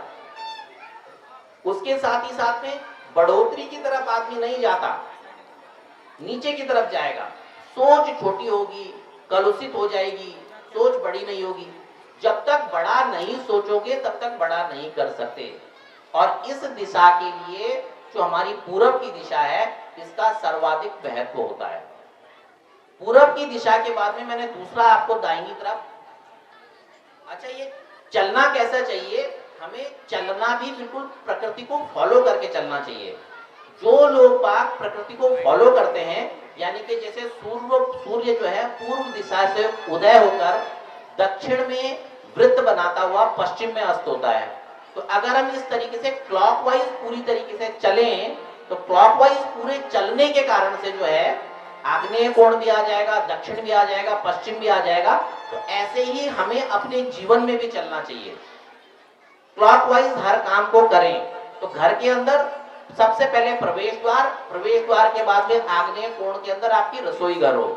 आग्नेय कोण के ऊपर में जो नवग्रहों के अंदर सबसे ज्यादा प्रॉस्पेरिटी, संसारिकता, विलासिता से संबंधित चीजें देने वाले देव हैं, जो संसार में धन धान्य इत्यादि देने वाले देव हैं, जिनको शुक्र के नाम से हम लोग जानते हैं, उनका आधिपत्य अग्नि कोण के अंदर होता है, पूर्व से दक्षिण की तरफ जाते हुए। दक्षिण का कोना हम लोगों का यम स्थान कहलाता है। इसलिए सामान्य तौर पर बोला जाता है कि जो दक्षिण का कोण है, इसमें आप लोगों को दरवाजे नहीं रखने चाहिए। दरवाजे आपके या तो पूर्व में हो या आपके उत्तर में हो या उत्तर पूर्व में हो। ये सामान्य विश्लेषण है, डिटेल में अभी 5-6 दिन और हैं तो उनमें आपको समझाएंगे। तो दक्षिण की दिशा जो है, इसके ऊपर में मृत्यु के देवता जो यम हैं, इनका आधिपत्य कहलाता है। वहां से 45 डिग्री आप और आगे की तरफ बढ़ते हैं, जिसे हम लोग साउथ वेस्ट कोना बोलते हैं। तो साउथ वेस्ट कोने के अंदर जो उस पे आधिपत्य होता है वो राहु का होता है। अगर ऐसे कोण में दरवाजा बनाते हैं तो आकस्मिक निगेटिव घटनाएं आप लोगों के साथ में होने की संभावनाएं होती हैं। तो राहु के कोण में घर का प्रवेश द्वार नहीं होना चाहिए। क्या होना चाहिए इसके ऊपर भी चर्चा करेंगे, लेकिन प्रवेश द्वार तो एटलीस्ट नहीं होना चाहिए। थोड़ा और आगे बढ़ेंगे तो पश्चिम का कोण आप लोगों का आता है। पश्चिम वरुण का स्थान है, इसे हम लोग जल का स्थान बोलते हैं। तो जितनी भी जल से संबंधित चीजें हैं, अगर आप छत पर पानी की टंकी रखना चाहते हैं तो पश्चिम में रख सकते हैं। शनि का भी यही स्थान है, इसको भारी भी रख सकते हैं। जितने भी कर्मशील चीजें हैं वो इस कोने में रख सकते हैं। अगर पश्चिम से उत्तर की तरफ दरवाजे खोलते हैं तो कोई दिक्कत की बात नहीं है, लेकिन पश्चिम से दक्षिण की तरफ जाते हुए दरवाजों को हम लोगों को नहीं खोलना चाहिए। इतना विशेष आप लोग थोड़ा ध्यान रखें। इसके बाद में पश्चिम की दिशा के बाद में हम लोग वायव्य कोण यानी कि नॉर्थ वेस्ट कोने में आते हैं। ये वायु की दिशा होती है। वायु की दिशा जब हम घर बनाते हैं तो इस दिशा में यदि हम अपनी बेटियों के लिए कमरे बनाएं या फिर हम लोग अपने मेहमानों के लिए कमरे बनाएं तो बेटियों के अच्छे सुंदर विवाह के योग बनते हैं। जल्दी से जल्दी समय रहते उनकी शादियां होती हैं, कुलीन घरों में वो लोग बात जाती हैं। वही अगर आप उसके बाद में आगे उत्तर की तरफ आ जाते हैं तो उत्तर के ऊपर में आपका कुबेर का स्थान कहलाता है, धन का स्थान कहलाता है। तो अगर उत्तर की दिशा में आप लोगों ने गलती से रसोई घर बना दिया, क्योंकि कुबेर का स्थान जल का स्थान है, जल के स्थान पर अग्नि को रखने से ठीक वैसी ही हानियां होती हैं। मान करके चलिए धन से संबंधित समस्त चीजों को आप अपने से जला रहे हैं। तो उत्तर की दिशा में कभी भी अग्नि नहीं होनी चाहिए। जैसे आजकल लोग बाग घरों में इन्वर्टर रख देते हैं, या उसके साथ ही साथ में जनरेटर रख देते हैं, या बिजली के बड़े ट्रांसफार्मर रख देते हैं, या रसोई बना लेते हैं, तो ये चीज उत्तर की दिशा में वर्जित होनी चाहिए। तो मैंने आपको पूर्व से लेकर के उत्तर तक का, उत्तर के बाद में अब जो श्रेष्ठतम दिशा एक आती है जिसे हम लोग ईशान कोण के नाम से जानते हैं, ये बृहस्पति का स्थान होता है। तो बृहस्पति के स्थान में अगर आप अपनी संतान का किसी भी तरीके से पढ़ाई लिखाई करने का कक्ष बनाएं और बच्चे पूरब की तरफ मुख करके या उत्तर की तरफ मुख करके बैठें और वहां पे अपना पठन पाठन करें, तो उन लोगों के लिए वो बहुत अच्छा रहेगा, क्योंकि उसमें भगवान बृहस्पति की कृपा उनको मिलेगी, भगवान विष्णु की कृपा उनको मिलेगी। अब प्रवेश द्वार कहाँ कहाँ रखे जाते हैं? पूरा पूरब भी अच्छा नहीं है, पूरा दक्षिण भी अच्छा नहीं है, पूरा पश्चिम भी अच्छा नहीं है, और पूरा उत्तर भी अच्छा नहीं है। इसमें करें ये कि आप अपने पूरे के पूरे प्लॉट को 9 भागों में विभाजित कर लें, 3 तरीके से ऐसे और 3 तरीके से ऐसे। तो जो बीज का हिस्सा आप लोगों का होता है उसको तो खाली छोड़ दें। वो बिल्कुल ऐसा ही होता है जैसे हमारे शरीर में नाभि के ऊपर में भार पड़ने पर जैसे नाभि डिग सकती है आप लोगों की, और उसके कारण से कोई भी काम करना आपके लिए कठिन हो जाता है, शरीर और परिश्रम का काम करना कठिन हो जाता है। तो उसी प्रकार यदि आप नाभि को खाली रखते हैं, ये ब्रह्मा जी का स्थान हम लोग मान करके चलते हैं, तो ब्रह्मा जी के स्थान को अगर हम खाली रखते हैं तो ज़्यादा बढ़िया रहता है। इसके कारण से स्थान स्वामी के ऊपर में, यानी कि घर के मालिक के ऊपर में किसी भी प्रकार के बोझ नहीं बनते। अब बोझ कैसे बनते हैं? जैसे सब कुछ ठीक ठाक चल रहा है, आप दफ्तर नहीं जा पाए, सैलरी आना बंद हो गई, तो एक बोझ बन गया। किसी बच्चे के संस्कार गड़बड़ा गए, दूसरा बोझ बन गया। 4-6 ऐसे मेहमान घर के अंदर आकर के 1-2 महीने के लिए रुक गए, जिनका भरण पोषण आप नहीं कर सकते, समय बर्बाद हो रहा है, वो भी एक बोझ बन गया। स्त्री आपकी बातचीत नहीं मान पा रही है, वो भी एक बोझ बन गया। तो हमेशा ध्यान रखें कि ब्रह्म स्थान वाला जो आपका क्षेत्र है, उस स्थान को ठीक प्रकार से आप रखें। नारायण की कृपा भी कहीं ना कहीं ब्रह्म स्थान ठीक होने के कारण ही बोली जाती है, मिलती है। तो नारायण की कृपा अगर आप प्राप्त करना चाहते हैं तो ऐसी कंडीशन में भी ब्रह्म स्थान को आपको ठीक प्रकार से रखना बहुत अधिक जरूरी है। अब भगवान नारायण का नाम आया है तो थोड़ा सा एक छोटा सा भजन कर लें। मैं शास्त्री जी से अनुरोध करूंगा कि भगवान नारायण की थोड़ा सा श्रीमन्नारायण नारायण नारायण श्रीमन्नारायण नारायण नारायण।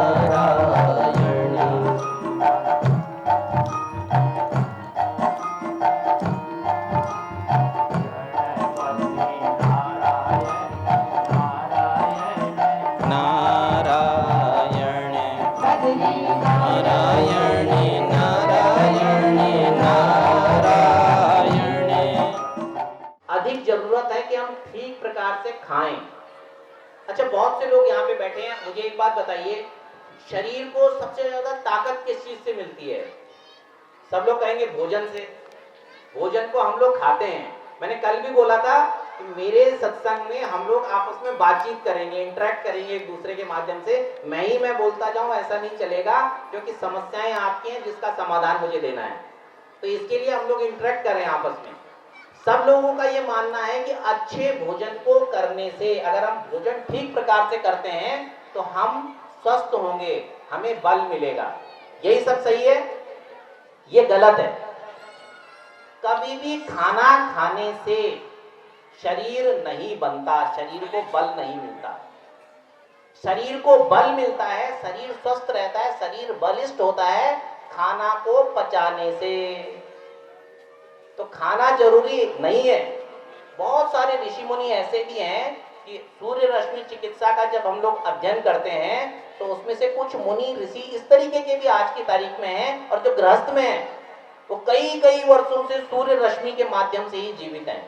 उन्होंने अन्न के दाने तक नहीं लिए। स्वयं रामदेव जी कई वर्षों तक मात्र फलाहार पर रहे, उन्होंने अन्न नहीं खाया। तो खाना खाना जरूरी नहीं है, खाना पचाना जरूरी है। अब जब हम खाने को पचाने की बात करते हैं तो उसमें सबसे इंपॉर्टेंट चीज क्या है? देखिए, खाना शरीर में पचता कैसे है? हमारे शरीर के अंदर ऑक्सीडेशन या जारण नाम की एक क्रिया होती है। उस क्रिया के ठीक प्रकार होने से ही खाना ढंग से पचेगा।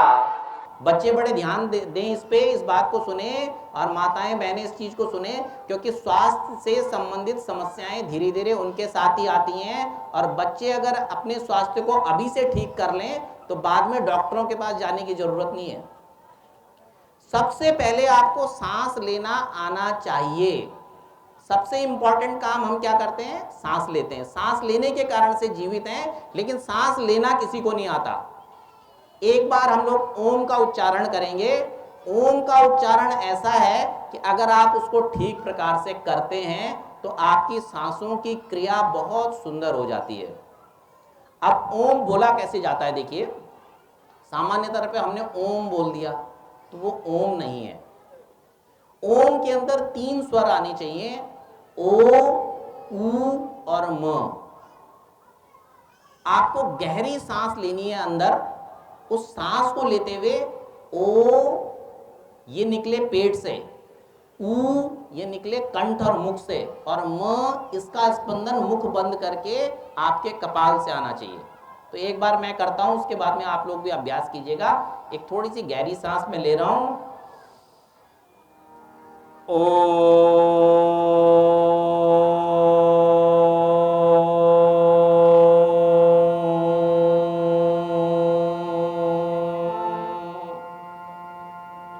सब लोग मेरे साथ प्रयास करेंगे और थोड़ा 5-6 बार ऐसे करेंगे कि ललितपुर तक आवाज जानी चाहिए। गहरी सांस एक बार लें, लंबी गहरी सांस सब लोग लीजिएगा। अब बोलिए ओम।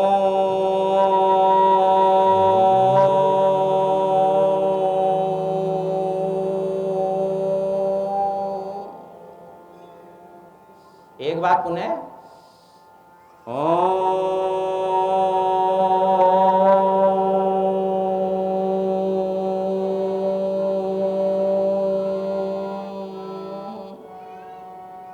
फिर एक बार लीजिए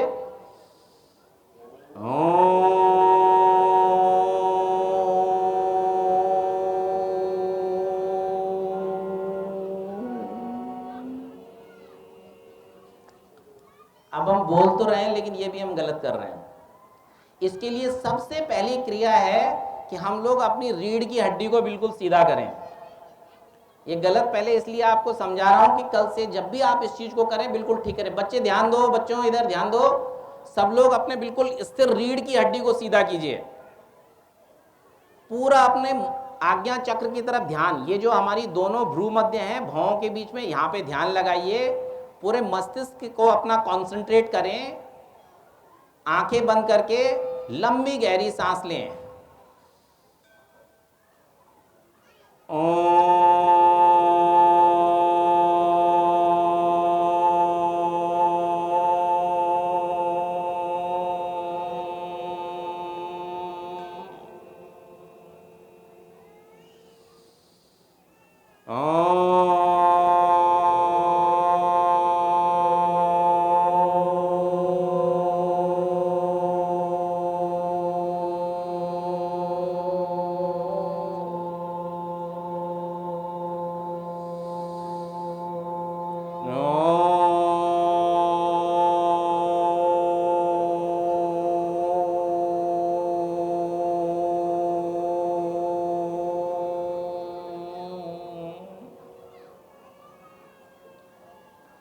एक नियम बना ले हम लोग अपने घरों में।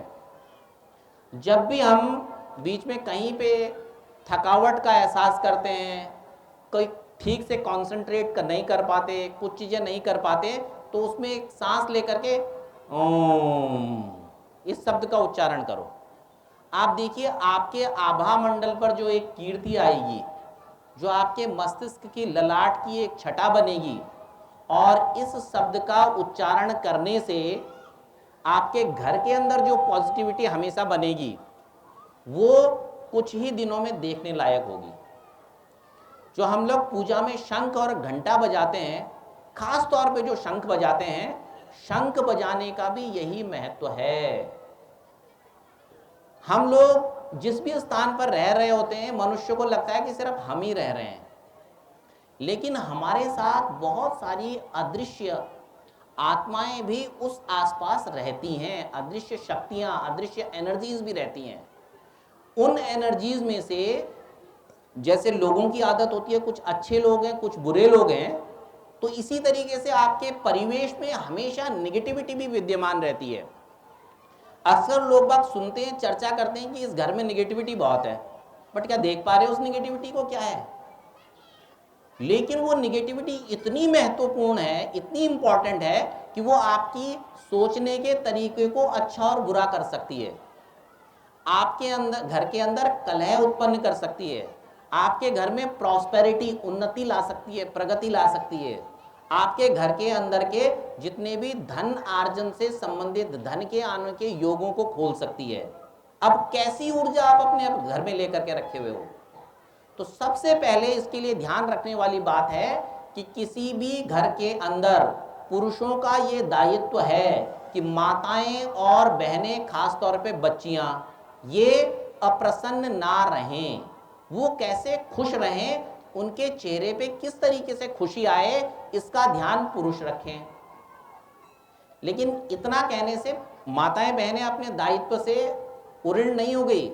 उनको भी चाहिए कि पुरुष की चीजों को समझें, कितनी कठिनाई से वो धन कमा करके लेकर आ रहे हैं, क्या क्या स्ट्रगल वो जीवन में कर रहे हैं, और उन स्ट्रगल्स में कैसे आप, चूंकि आप अर्धांगिनी हैं, तो आधा सहयोग कैसे आप उनके साथ में करें। तो जिस घर के अंदर कलह होगा वहां लक्ष्मी का वास नहीं होगा। जिस घर के अंदर कलह नहीं होगा, माताएं बहनें और बच्चियां खुश रहेंगी, उस घर के अंदर हमेशा लक्ष्मी विद्यमान रहेंगी। और लक्ष्मी सिर्फ करेंसी, पैसों के रूप में ही नहीं होती है, लक्ष्मी अलग अलग रूप में होती है। धन तो लक्ष्मी है ही है, ज्ञान भी लक्ष्मी है, संतान भी लक्ष्मी है, जो खुशी है वो भी लक्ष्मी है, अच्छे समय पर विवाह हो रहा है वो भी लक्ष्मी की कृपा है। तो ये चीजें, तो हमेशा जब भी आप थोड़ी देर के लिए भी हो तो एक ओम का उच्चारण जरूर करें।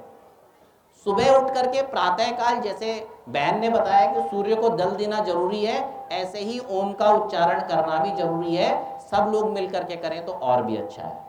तो ये तो एक बात थी सांसों के लेने से संबंधित, जो सबसे इंपॉर्टेंट है। दूसरी बात, खाना कैसे खाएं, भोजन कैसे करें। हम लोग भोजन करते तो हैं, लेकिन भोजन कैसे होना चाहिए? भोजन सबसे पहले तो ऋतुचर्या के हिसाब से होना चाहिए। कौन सी ऋतु है, उस ऋतु में कौन से फल, कौन से अनाज, क्या चीजें पैदा हुई हैं, उनको खाना चाहिए। पुरानी ऋतुओं के फल, रखे हुए फल इत्यादि सब्जियां खाने से व्यक्ति अस्वस्थ होता है। पेड़ से तोड़ करके ताजा खा लें तो वो सबसे अच्छा होता है। और शाम को भोजन बना करके जब आप खाना खा रहे हैं तो खाने का नियम यह है कि आंतों का काम दांतों से कीजिए। आंतों का काम किससे कीजिए? दांतों से कीजिए। और दांतों का काम हाथों से कीजिए। भगवान ने हमारे को भोजन से पहले 3 उपकरण हमारे शरीर में दिए हैं पचाने के लिए। सबसे पहला पचाने का उपकरण हमारी उंगलियां हैं, दूसरा उपकरण हमारे दांत हैं, और तीसरा उपकरण हमारी आंतें हैं। हमें खाने को पीना चाहिए और पानी को खाना चाहिए। मतलब जब आप पानी पियो, जैसे गड़गड़ गड़गड़ करके मत पी लीजिए, छोटे छोटे घूंट बनाइए, कुछ सेकंड उसको अपने मुंह में रखिए, उसको इधर उधर घुमाइए, और जो स्लाइवा आपके मुंह का है, जब वो आपके डाइजेस्टिव सिस्टम में जाता है तो वो अमृत हो जाता है, वही जल। उसका जो पीएच है वो बहुत अच्छा हो जाता है, तो पाचन में वो अति सहयोगी होगा। जब आप खाने को खा रहे हैं तो कल से ये जो कांटे और छुरी हैं इनको फेंक दीजिए। जब आप भोजन को हाथ से मिलाते हैं तो आपकी उंगलियों के माध्यम से आपके मस्तिष्क को, आपके दिमाग को पता चलता है कि ये कौन सा खाना है। उसको जानकारी हो जाती है आपके मस्तिष्क को कि ये मेरे सिस्टम में कुछ ऐसा डालने वाले हैं जिसको हमें पचाना है। तो आप ढंग से उसको मैश कीजिए, इतना मिलाइए कि वो काफी आपका एक तरीके से दांतों का काम उससे आपने हाथों से कर लिया तो दांतों को कम काम करना पड़े। अब आपने उसको ढंग से मिलाया, यानी कि 15 बार 17 बार 19 बार आपने उसको मिला लिया। उसके मिलाते मिलाते उसका क्या टेम्परेचर है ये आपके दिमाग में आ जाता है। वो नमकीन है या मीठा है ये आपके दिमाग में आ जाता है। वो गरिष्ठ भोजन है या सरल भोजन है ये आपके दिमाग में आ जाता है। तो दिमाग पेट को निर्देश देता है, आपके आमाशय को निर्देश देता है कि इसको पचाने के लिए क्या सिस्टम आपको बनाने हैं। तो उंगलियों से खाने का इतना बड़ा महत्व है कि सब कुछ आपके मस्तिष्क को पता चल गया। जब आपके दिमाग को इसको मिला के पता चल गया, इसके बाद आप इसको मुंह में डाल करके, मुंह में दांतों की संख्या 32 है तो कम से कम भोजन को 32 बार चबाना चाहिए। 32 बार ना चबाएं तो कम से कम 20-25 बार तो चबाएं। हम लोग मुंह में डालते सीधे अंदर डालते हैं, यानी कि हम हाथों का काम भी और दांतों का काम भी दोनों आंतों को दे देते हैं। अब आंतें इतनी सक्षम नहीं है कि हाथ और दांत दोनों काम कर लें, इसलिए हमारा डाइजेस्टिव सिस्टम खराब होता है। और मनुष्य के अंदर लगभग 55% जो बीमारियां हैं वो दिमाग के कारण से होती हैं और 25 से 30% जो बीमारियां हैं वो पेट के कारण होती हैं। बाकी जो बची वो आपके असाध्य रोग होते हैं। और अगर आप सांस अच्छे से लें, भोजन को अच्छे से करें तो इन दो चीजों के माध्यम से आप अपने स्वास्थ्य को अच्छा रख सकते हैं। किसी डॉक्टर के पास आपको जाने की जरूरत नहीं है। योग भी थोड़ा कम करा तो चलेगा, कोई दिक्कत की बात नहीं है। योग भी अपने आप में एक तरीके से औषधि है। वो अस्वस्थ होने पर उसकी जरूरत ज्यादा है या दीर्घजीवी बनने के लिए जरा ज्यादा है। सामान्य लोग बाग जो योग करने के लिए समय नहीं निकाल पा रहे हैं वो एटलीस्ट सांस हमेशा ले रहे हो और खाना हमेशा खा रहे हो, तो इस नियम से खा और सांस ले लो तो इससे काफी हद तक ठीक रहोगे। सांस लेते समय जब आप सांस अंदर भरें तो पेट फूलना चाहिए और जब हम लोग सांस को छोड़ें तो पेट अंदर जाना चाहिए। अगर ऐसा नहीं होता तो एक बार एक क्रिया कर लीजिए, आप डीप ब्रीथ करो और उसके बाद में उस सांस को ऐसे करके छोड़ दीजिए। आप देखेंगे आपकी क्रिया सरल हो जाएगी जैसी होनी चाहिए। तो इन नियमों को आप लोग भोजन के समय अपनाएं। तो ये शरीर के वास्तु से संबंधित कुछ नियम है।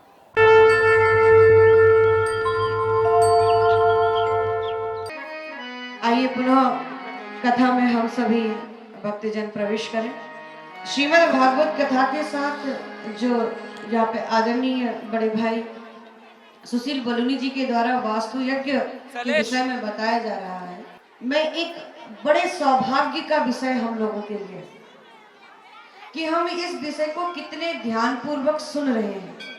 केवल कथा को श्रवण कर लेना ज्यादा जरूरी नहीं है जितना अपनी दिनचर्या में परिवर्तन करना जरूरी है।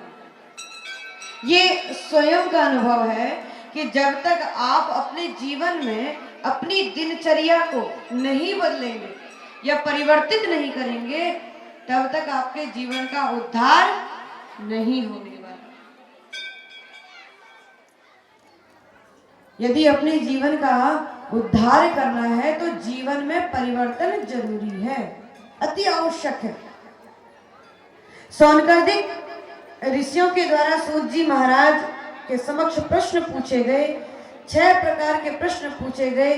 तो 6 प्रकार के प्रश्नों का उत्तर देने से पहले सूत जी महाराज ने कहा कि सुखदेव महाराज के बारे में जानना अति आवश्यक है कि सुखदेव महाराज हैं कौन। तो यहाँ सूत जी महाराज ने कथा को प्रारंभ किया और कहा कि सुखदेव महाराज गोलोक में श्री राधा रानी की गोद में रमण करने वाले उनके शिष्य हैं। राधा रानी साक्षात श्री सुखदेव जी महाराज की गुरु हैं। हमने केवल राधा रानी का स्वरूप देखा है लेकिन राधा रानी के स्वरूप की वंदना नहीं करी है, कहा चित्त में बैठा कर। राधा कौन है? केवल हम एक विषय जानते हैं कि राधा और कृष्ण दोनों प्रेमी थे। कृष्ण की प्रेमिका है राधा, उससे ज्यादा हम राधा के विषय में कभी जान ही नहीं पाए। और जब हम राधा को नहीं जान पाए, जो व्यक्ति अपने जीवन में राधा को नहीं जान पाया, तो वो कृष्ण के स्वरूप को कैसे जानेगा, वो कृष्ण को कैसे जानेगा। इसीलिए भागवत कथा प्रारंभ करने से पहले यहाँ सूत जी महाराज ने श्री सुखदेव महाराज के प्राकटीकरण की कथा सुनाई। किस प्रकार से इस संसार में राधा रानी के आशीर्वाद से श्री सुखदेव महाराज का इस संसार में जन्म हुआ। सभी सौनकादिक ऋषियों के मन में प्रसन्नता हुई कि महाराज इस कथा को हमें विस्तार पूर्वक बताइए। तो कहा कि किस प्रकार से नारद ने श्री सुखदेव महाराज के जन्म की कथा को इस संसार में प्राकट्य किया है। और ये नारद कौन है?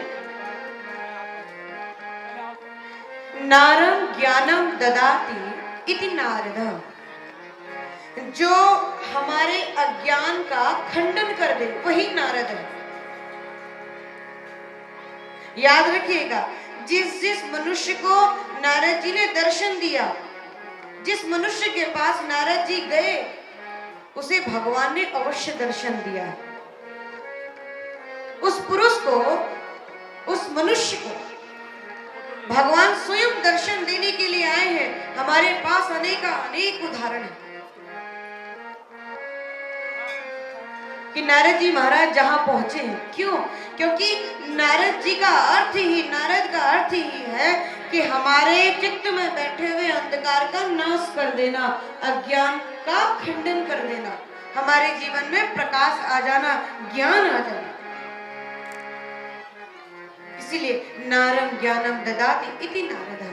नारद जी का एक बड़ा सुंदर सा चरित्र था कि नारद जी जहां प्रेम होता था वहां झगड़ा करा देते थे, और जहां झगड़ा होता था वहां प्रेम करा देते थे। नारद जी महाराज अपने मन में विचार कर रहे थे कि लक्ष्मी नारायण के बीच में भी झगड़ा करा दिया, जब लक्ष्मी माता रूठ कर चले गई नारायण से, और ब्रह्मा और सरस्वती में भी झगड़ा करा दिया। लेकिन भगवान शंकर और पार्वती की जोड़ी ऐसी है कि इनके बीच में कभी झगड़ा हो ही नहीं सकता। बड़ा कठिन है महाराज, और लेकिन सरल भी है।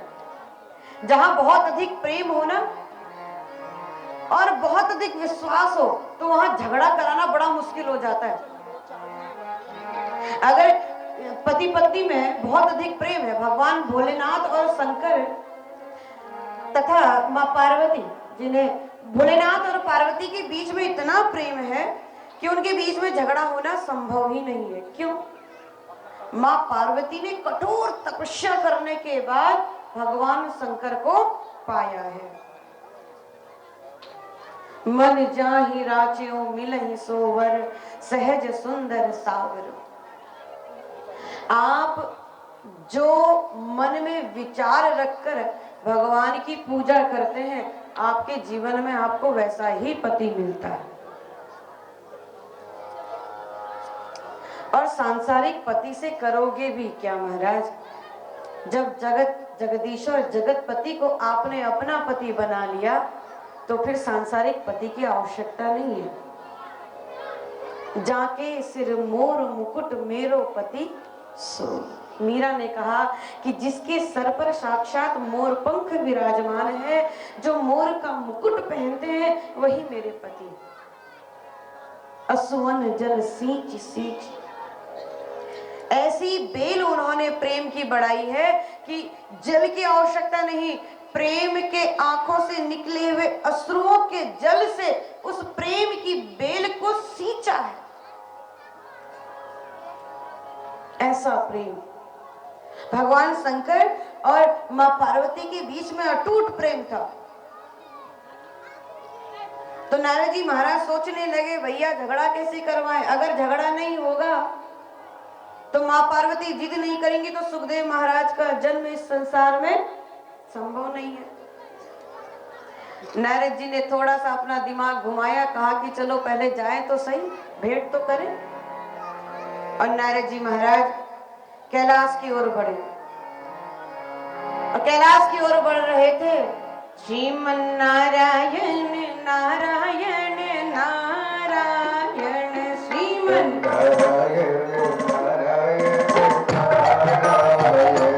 भजमन नारायण नारायण नारायण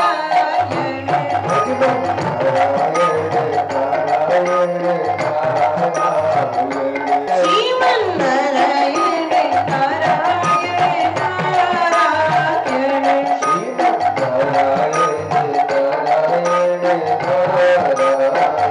नारायण नारायण कर ही रहे थे कि भगवान भोलेनाथ का दर्शन हो गया। भगवान भोलेनाथ के चरणों में साष्टांग प्रणाम किया कि महाराज आपके चरणों में मेरा दंडवत प्रणाम। भगवान भोलेनाथ ने आशीर्वाद दिया, आयुष्मान भव, भगवान की भक्ति सदैव बनी रहे। कहो नारद, आज कैलाश में कैसे, बैकुंठ का धाम छोड़कर कैलाश कैसे आ गए? शंकर जी समझ तो गए थे नारद आया है तो जरूर कुछ न कुछ समाचार लेकर आया होगा, बिना किसी कारण तो नारद आ नहीं सकते। नारद जी महाराज ने कहा नहीं नहीं, बस मैया से मिलने का थोड़ा मन था, आपका दर्शन कर लिया, थोड़ा मैया का भी दर्शन कर आए।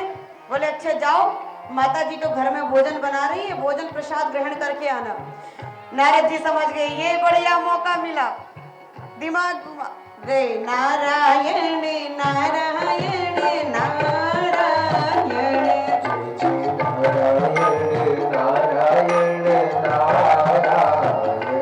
श्रीमन नारायण नारायण नारायण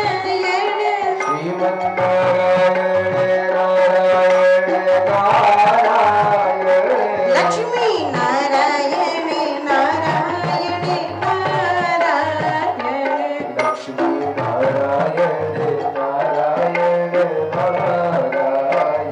माँ पार्वती के दर्शन हुए, कहा मैया, और मैया दौड़ी दौड़ी आई और देखा रे नारद जी महाराज पधारो हमारे घर में। आइए नारद जी महाराज पधारिए पधारिए, धन्य हो गए। नारद जी महाराज को आसन लगाकर बैठाया, कहा नारद आज काफी दिनों में दिखाई दे रहे हो, क्या बात आना जाना बंद कर दिया क्या? आजकल कहीं आ जा नहीं रहे हो, बहुत दिनों बाद दिखाई दिए। नारद जी बोले मैया आना जाना आजकल बंद ही कर दिया, थोड़ा सांसारिक लोगों से दूरी बनाकर चल रहा हूँ। बोले क्यों, क्या हो गया? बोली मैया इस संसार में सबका प्रेम बनावटी हो गया है, सब बनावटी प्रेम कर रहे हैं। मैया बोली नारद तुम्हें कोई गलत फहमी हो गई है, हमारे भोलेनाथ को देखा है हमसे कितना प्रेम करते हैं, ऐसा प्रेम कोई करता है किसी को? बोले नहीं मैया मेरी तो बात परे है, मुझे सच में लगता है संसार में सबका प्रेम बड़ा बनावटी हो गया है। क्यों? सुर नर मुनि सबकी यह रीति, सुर नर मुनि सबकी यह रीति, स्वार्थ लाग करहु सब प्रीति, स्वार्थ लाग करहु सब प्रीति। नारद जी ने उपदेश दिया कि मैया देखो सुर नर मुनि सबकी यह रीति, चाहे सांसारिक हो, ऋषि मुनि हो, देवी देवता हो, इस संसार में हर कोई व्यक्ति बनावटी प्रेम करता है, स्वार्थ का प्रेम है। मैया को गुस्सा है, नारद तुम्हारा दिमाग खराब हो गया, भोलेनाथ कहीं स्वार्थ के लिए प्रेम करते हैं? वो बेचारे तो तन पर वस्त्र भी नहीं पहनते, भस्म रमा कर रखते हैं, स्वार्थ कहां से हो गया? बोले नहीं मैया गड़बड़ है, हमें नहीं लगता कि भोलेनाथ आपसे प्रेम करते हैं। मैया ने डांटा, नारद जी आप यहाँ से चले जाओ, ऐसा मत बोलो हमारे पति के बारे में, और आप आपने ऐसे बोला तो क्यों बोला? अब यदि किसी की पत्नी से बोल दो कि तुम्हारा पति तुमसे प्रेम नहीं करता, तो क्या होगा? शाम को रोटी के बदले बेलन मिलेंगे। अब तो आजकल खुद रोटी नहीं बनाते ना, अब वो बाई आती है, वो बनाकर जाती, तो क्या फिर या तो मोबाइल ही टूटेगा। आज तो मोबाइल ही टूटते हैं, पकड़ा और तोड़ा, लो जी अब करो प्रेम। हमें तो लगता ही नहीं कि आप प्रेम गड़बड़ हो गया। माँ पार्वती के मन में शक डाल दिया कि भोलेनाथ आपसे प्रेम नहीं करते। माँ पार्वती बोली, नारद आप ऐसा कैसे बोल सकते हैं? आपको पता है कि हमारा शास्त्र कहता है गोपनीयम गोपनीयम गोपनीयम प्रयत्न। इस संसार में गुरु मंत्र सबसे बड़ी चीज है, और गुरु मंत्र कभी भी किसी को नहीं बताया जाता। गुरु ने यदि कान में मंत्र दे दिया तो वो मंत्र कभी किसी को, भोलेनाथ ने तो मुझे वो गुरु मंत्र तक बताया है, कैसे कह देते हो?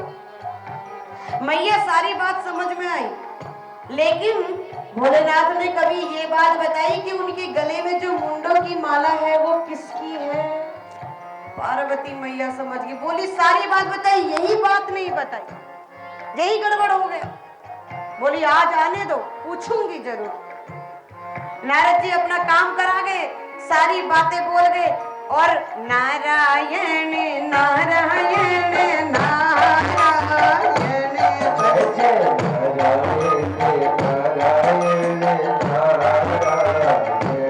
श्रीमन नारायण नारायण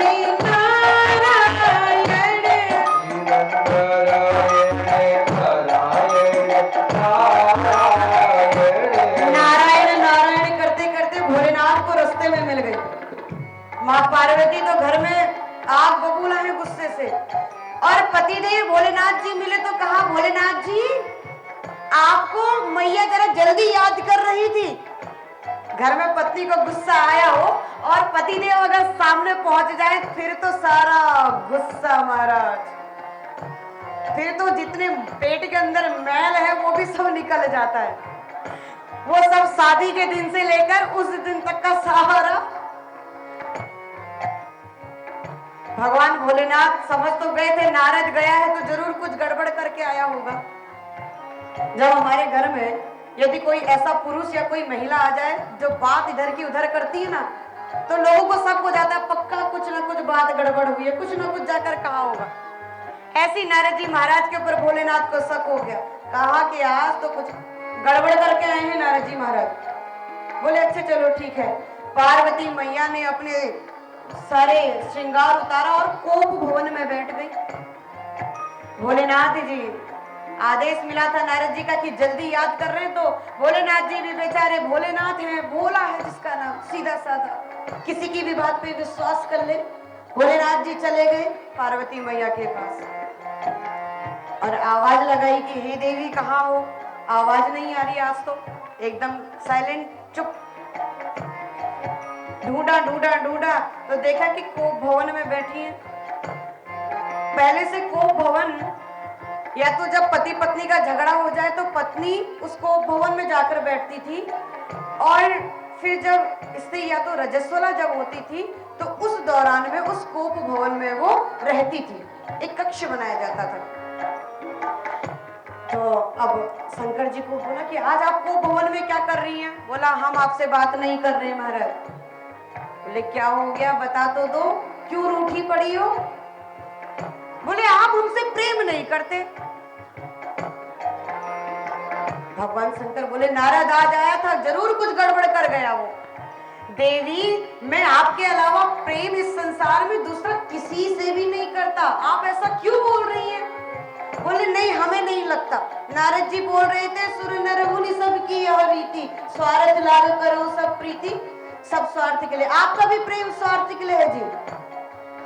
भगवान शंकर बोले अब कैसे मनाऊं मैं? पूछे की बात क्या है? मैया बोली आपने मुझे सारी बात बताई महाराज, लेकिन एक बात आज तक नहीं बताई।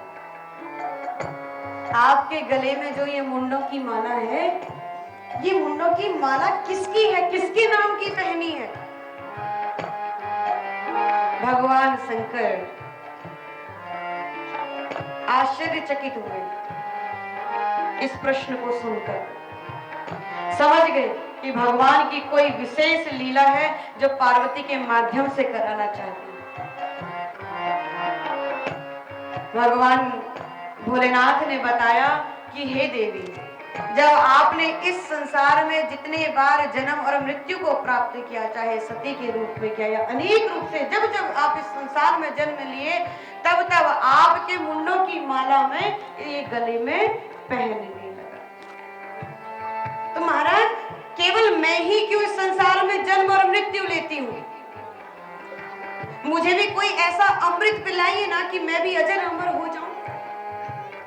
तो कहा कि केवल इस संसार में एक ही ऐसा अमृत है, श्रीमद् भागवत महाकथा। इसे यदि आपने 7 दिन एकाग्र चित्त होकर सुन लिया तो आप स्वयं मोक्ष हो जाएंगे, पुनरपि जन्मम पुनरपि मरणम से दूर हो जाएंगे। पार्वती बोली, महाराज मुझे भी यह कथा सुननी है, मुझे भी आप यह कथा सुनाइए। भगवान भोलेनाथ कैलाश के उस स्थान में पहुंचे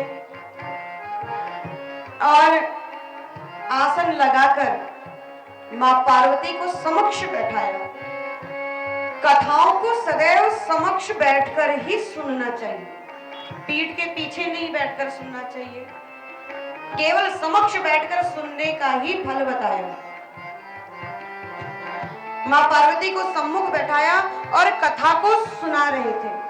कहा कि देवी, कथा को सुनने के बहुत सारे नियम हैं और मेरी एक विशेषता है कि जब मैं कथा सुनाने बैठता हूँ तो मेरी आंखें अपने आप बंद हो जाती हैं और मैं आंखें बंद करके कथा को श्रवण कराऊंगा, परंतु मुझे कैसे पता चलेगा कि आप कथा सुन रही हैं?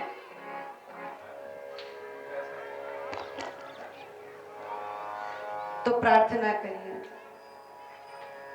भगवान भोलेनाथ ने कहा कि जब तक मैं आपको यह कथा सुनाऊं तब तक आप बीच बीच में ओम शब्द का उच्चारण करते रहना। संस्कृत में ओम कहा गया और हिंदी में हम कहते हैं हाजी। हाजी मतलब हाँ, हम सुन रहे हैं। तो मां पार्वती सम्मुख बैठी और कथा को श्रवण कर रहे थे। इतने में एक सुख पक्षी ऊपर से उड़कर, उसका एक अंडा था, वो उस स्थान में गिर गया, गिरकर टूट गया। भगवान भोलेनाथ कथा को श्रवण करा रहे थे, मां पार्वती कथा को सुन रही थी। ऐसा अद्भुत दृश्य उस समय हो रहा था मानो कैलाश में आज भी भगवान भोलेनाथ उस हिमालय में बैठकर, साक्षात बैठकर मां पार्वती को कथा सुना रहे हैं। मुझे भी मेरे गुरुदेव के द्वारा नाम मिला हिमसुता। भोलेनाथ की मेरे ऊपर अपार कृपा। मैं भी भोलेनाथ से, आइए हिमालय की ओर ले चलें, भोलेनाथ को अपना इष्ट मानकर पूजन करें और कहे, प्रभु शंकर तेरी जटा में, भोले तेरी जटा में बहती है गंगाधारा। तेरी जटा से बहती है गंगाधारा। भोले तेरी जटा में, भोले तेरी जटा में बहती है गंगाधारा। काली घटा के अंदर, काली घटा के अंदर शंकर तेरी जटा में, भोले तेरी जटा में बहती है गंगाधारा। काली घटा के अंदर जिमिदामिनी उजाला।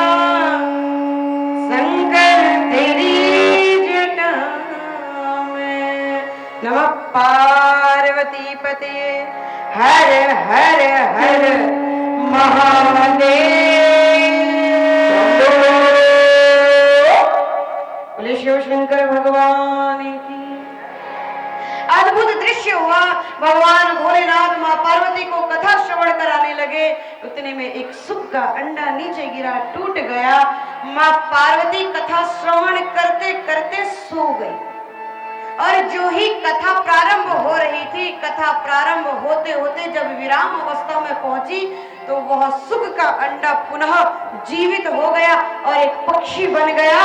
और माँ पार्वती के ओम शब्द कहने के बदले पक्षी भी ओम ओम ओम ओम कहने लग गए। बोले श्री कृष्ण कन्हैया लाल की। भागवत यही है कि जो मरते हुए में भी प्राण को जीवित कर दे। यदि आप अपने जीवन में निराश हो गए हो, चित्त से समाप्त हो गए हो, तो एक बार भागवत कथा का पाठ कर लीजिए महाराज, आपके अंदर का तेज जागृत हो उठे। भगवान भोलेनाथ ने विटिका जी से प्रार्थना करी कि ये दोषी है, इन्होंने कथा को बिना किसी अर्थात किसी बिना विदाउट परमिशन सुना है, परमिशन तो ली नहीं और बिना नियम के सुना है। और सबसे बड़ा नियम इन्होंने क्या नहीं माना, कथा को सुना तो सही लेकिन पीठ के पीछे बैठकर, सम्मुख बैठकर कथा को नहीं सुना, भगवान भोलेनाथ के पीठ से सुना। तो माँ ने कहा कि अब तो ये मेरे गर्भ में आ चुके हैं और गर्भ की हत्या करना सबसे बड़ा पाप है।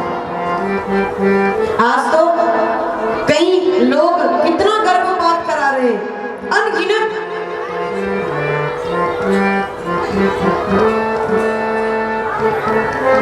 केवल एक संतान होने दे रहे हैं। ठीक है, अपनी समय परिस्थिति के अनुसार जैसा उचित लगे। पहले से लोग किसानी करते थे तो 4 4 5 5 6 6 7 7 8 8 बच्चे होते थे, तो भी सारे लोग ऑफिसर बनते थे। कोई कुछ बनता था, कोई कुछ बनता था। परंतु आज एक संतान होने के बावजूद भी माता पिता इतने दुखी हैं कि जब माता पिता वृद्ध हो जाते हैं तो वही बेटा, वही बहू उन्हें पकड़कर वृद्धाश्रम में पहुंचा देती है। तब माँ बाप के पास कोई आसरा नहीं होता कि कहाँ रहेंगे।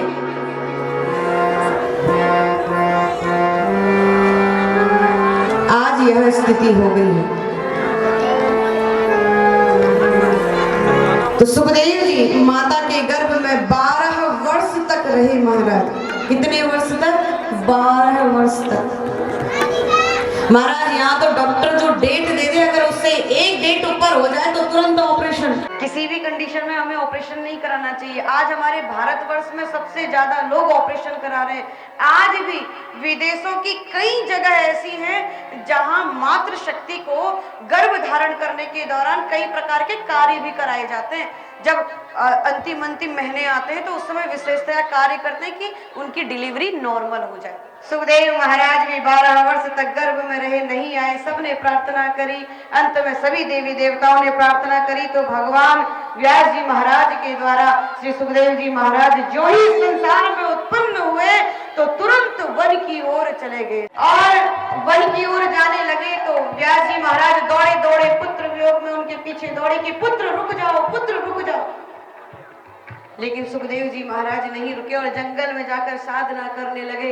पुनः घर वापस नहीं आए तो व्यास जी महाराज ने अपने 4 शिष्यों को तैयार किया और उन्हें भागवत कथा के 4 श्लोक सुना दिए, जिसे चतुष्क भागवत भी कहा गया। 4 श्लोकी भागवत। और उन शिष्यों को वन में भेज दिया। वन में जाकर वो भागवत के श्लोकों का ज्ञान करने लगे तो सुखदेव जी महाराज बड़े प्रसन्न हुए कि इतने सुंदर श्लोक, इतना सुंदर वर्णन कहां से आ रहा है। पूछा कि आप किसके शिष्य हैं? बताया व्यास जी महाराज के शिष्य हैं। तो पुनः सुखदेव जी महाराज का पुनः आगमन व्यास जी के पास हुआ। व्यास जी ने कहा यदि आपको शिक्षा ग्रहण करनी है तो सबसे पहले आप हमारे इस संसार के देह अर्थात जो ज्ञानी पुरुष हैं, जनकपुर में विराजमान राजा जनक जी के पास जाइए। जब आप उनके द्वारा ली गई परीक्षा में सफल हो जाएंगे तब आप शिक्षा के अधिकारी होंगे। बोलिए श्री कृष्ण भगवान की।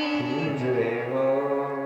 ये भाग्यवत भगवान की आरती, पापियों को पाप से है तारती।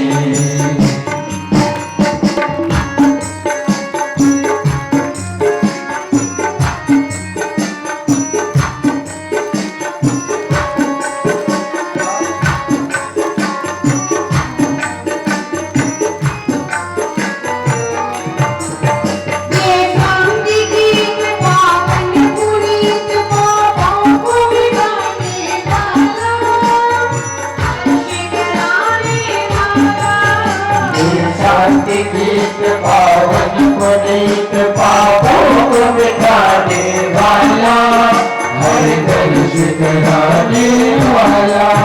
ये सुख करनी ये दुख हरणी, ये सुख करनी ये दुख हरणी। ये मधुसूदन की आरती, पापियों को पाप से है तारती। भगवान के है आरती, पापियों को पाप से है तारती। पापियों को पाप से है तारती, पापियों को पाप से है तारती। सद्गुरुवंदना करत सर्वं विद्वान सदा सत्संग लीला बरखंड को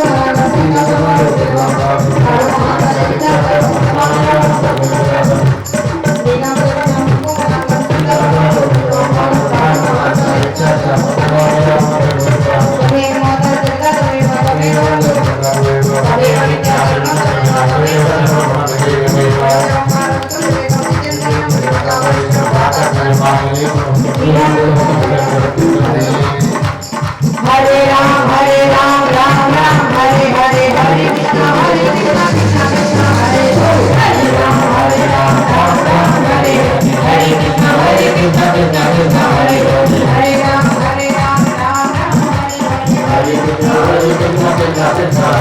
हरे कृष्णा कृष्णा कृष्णा हरे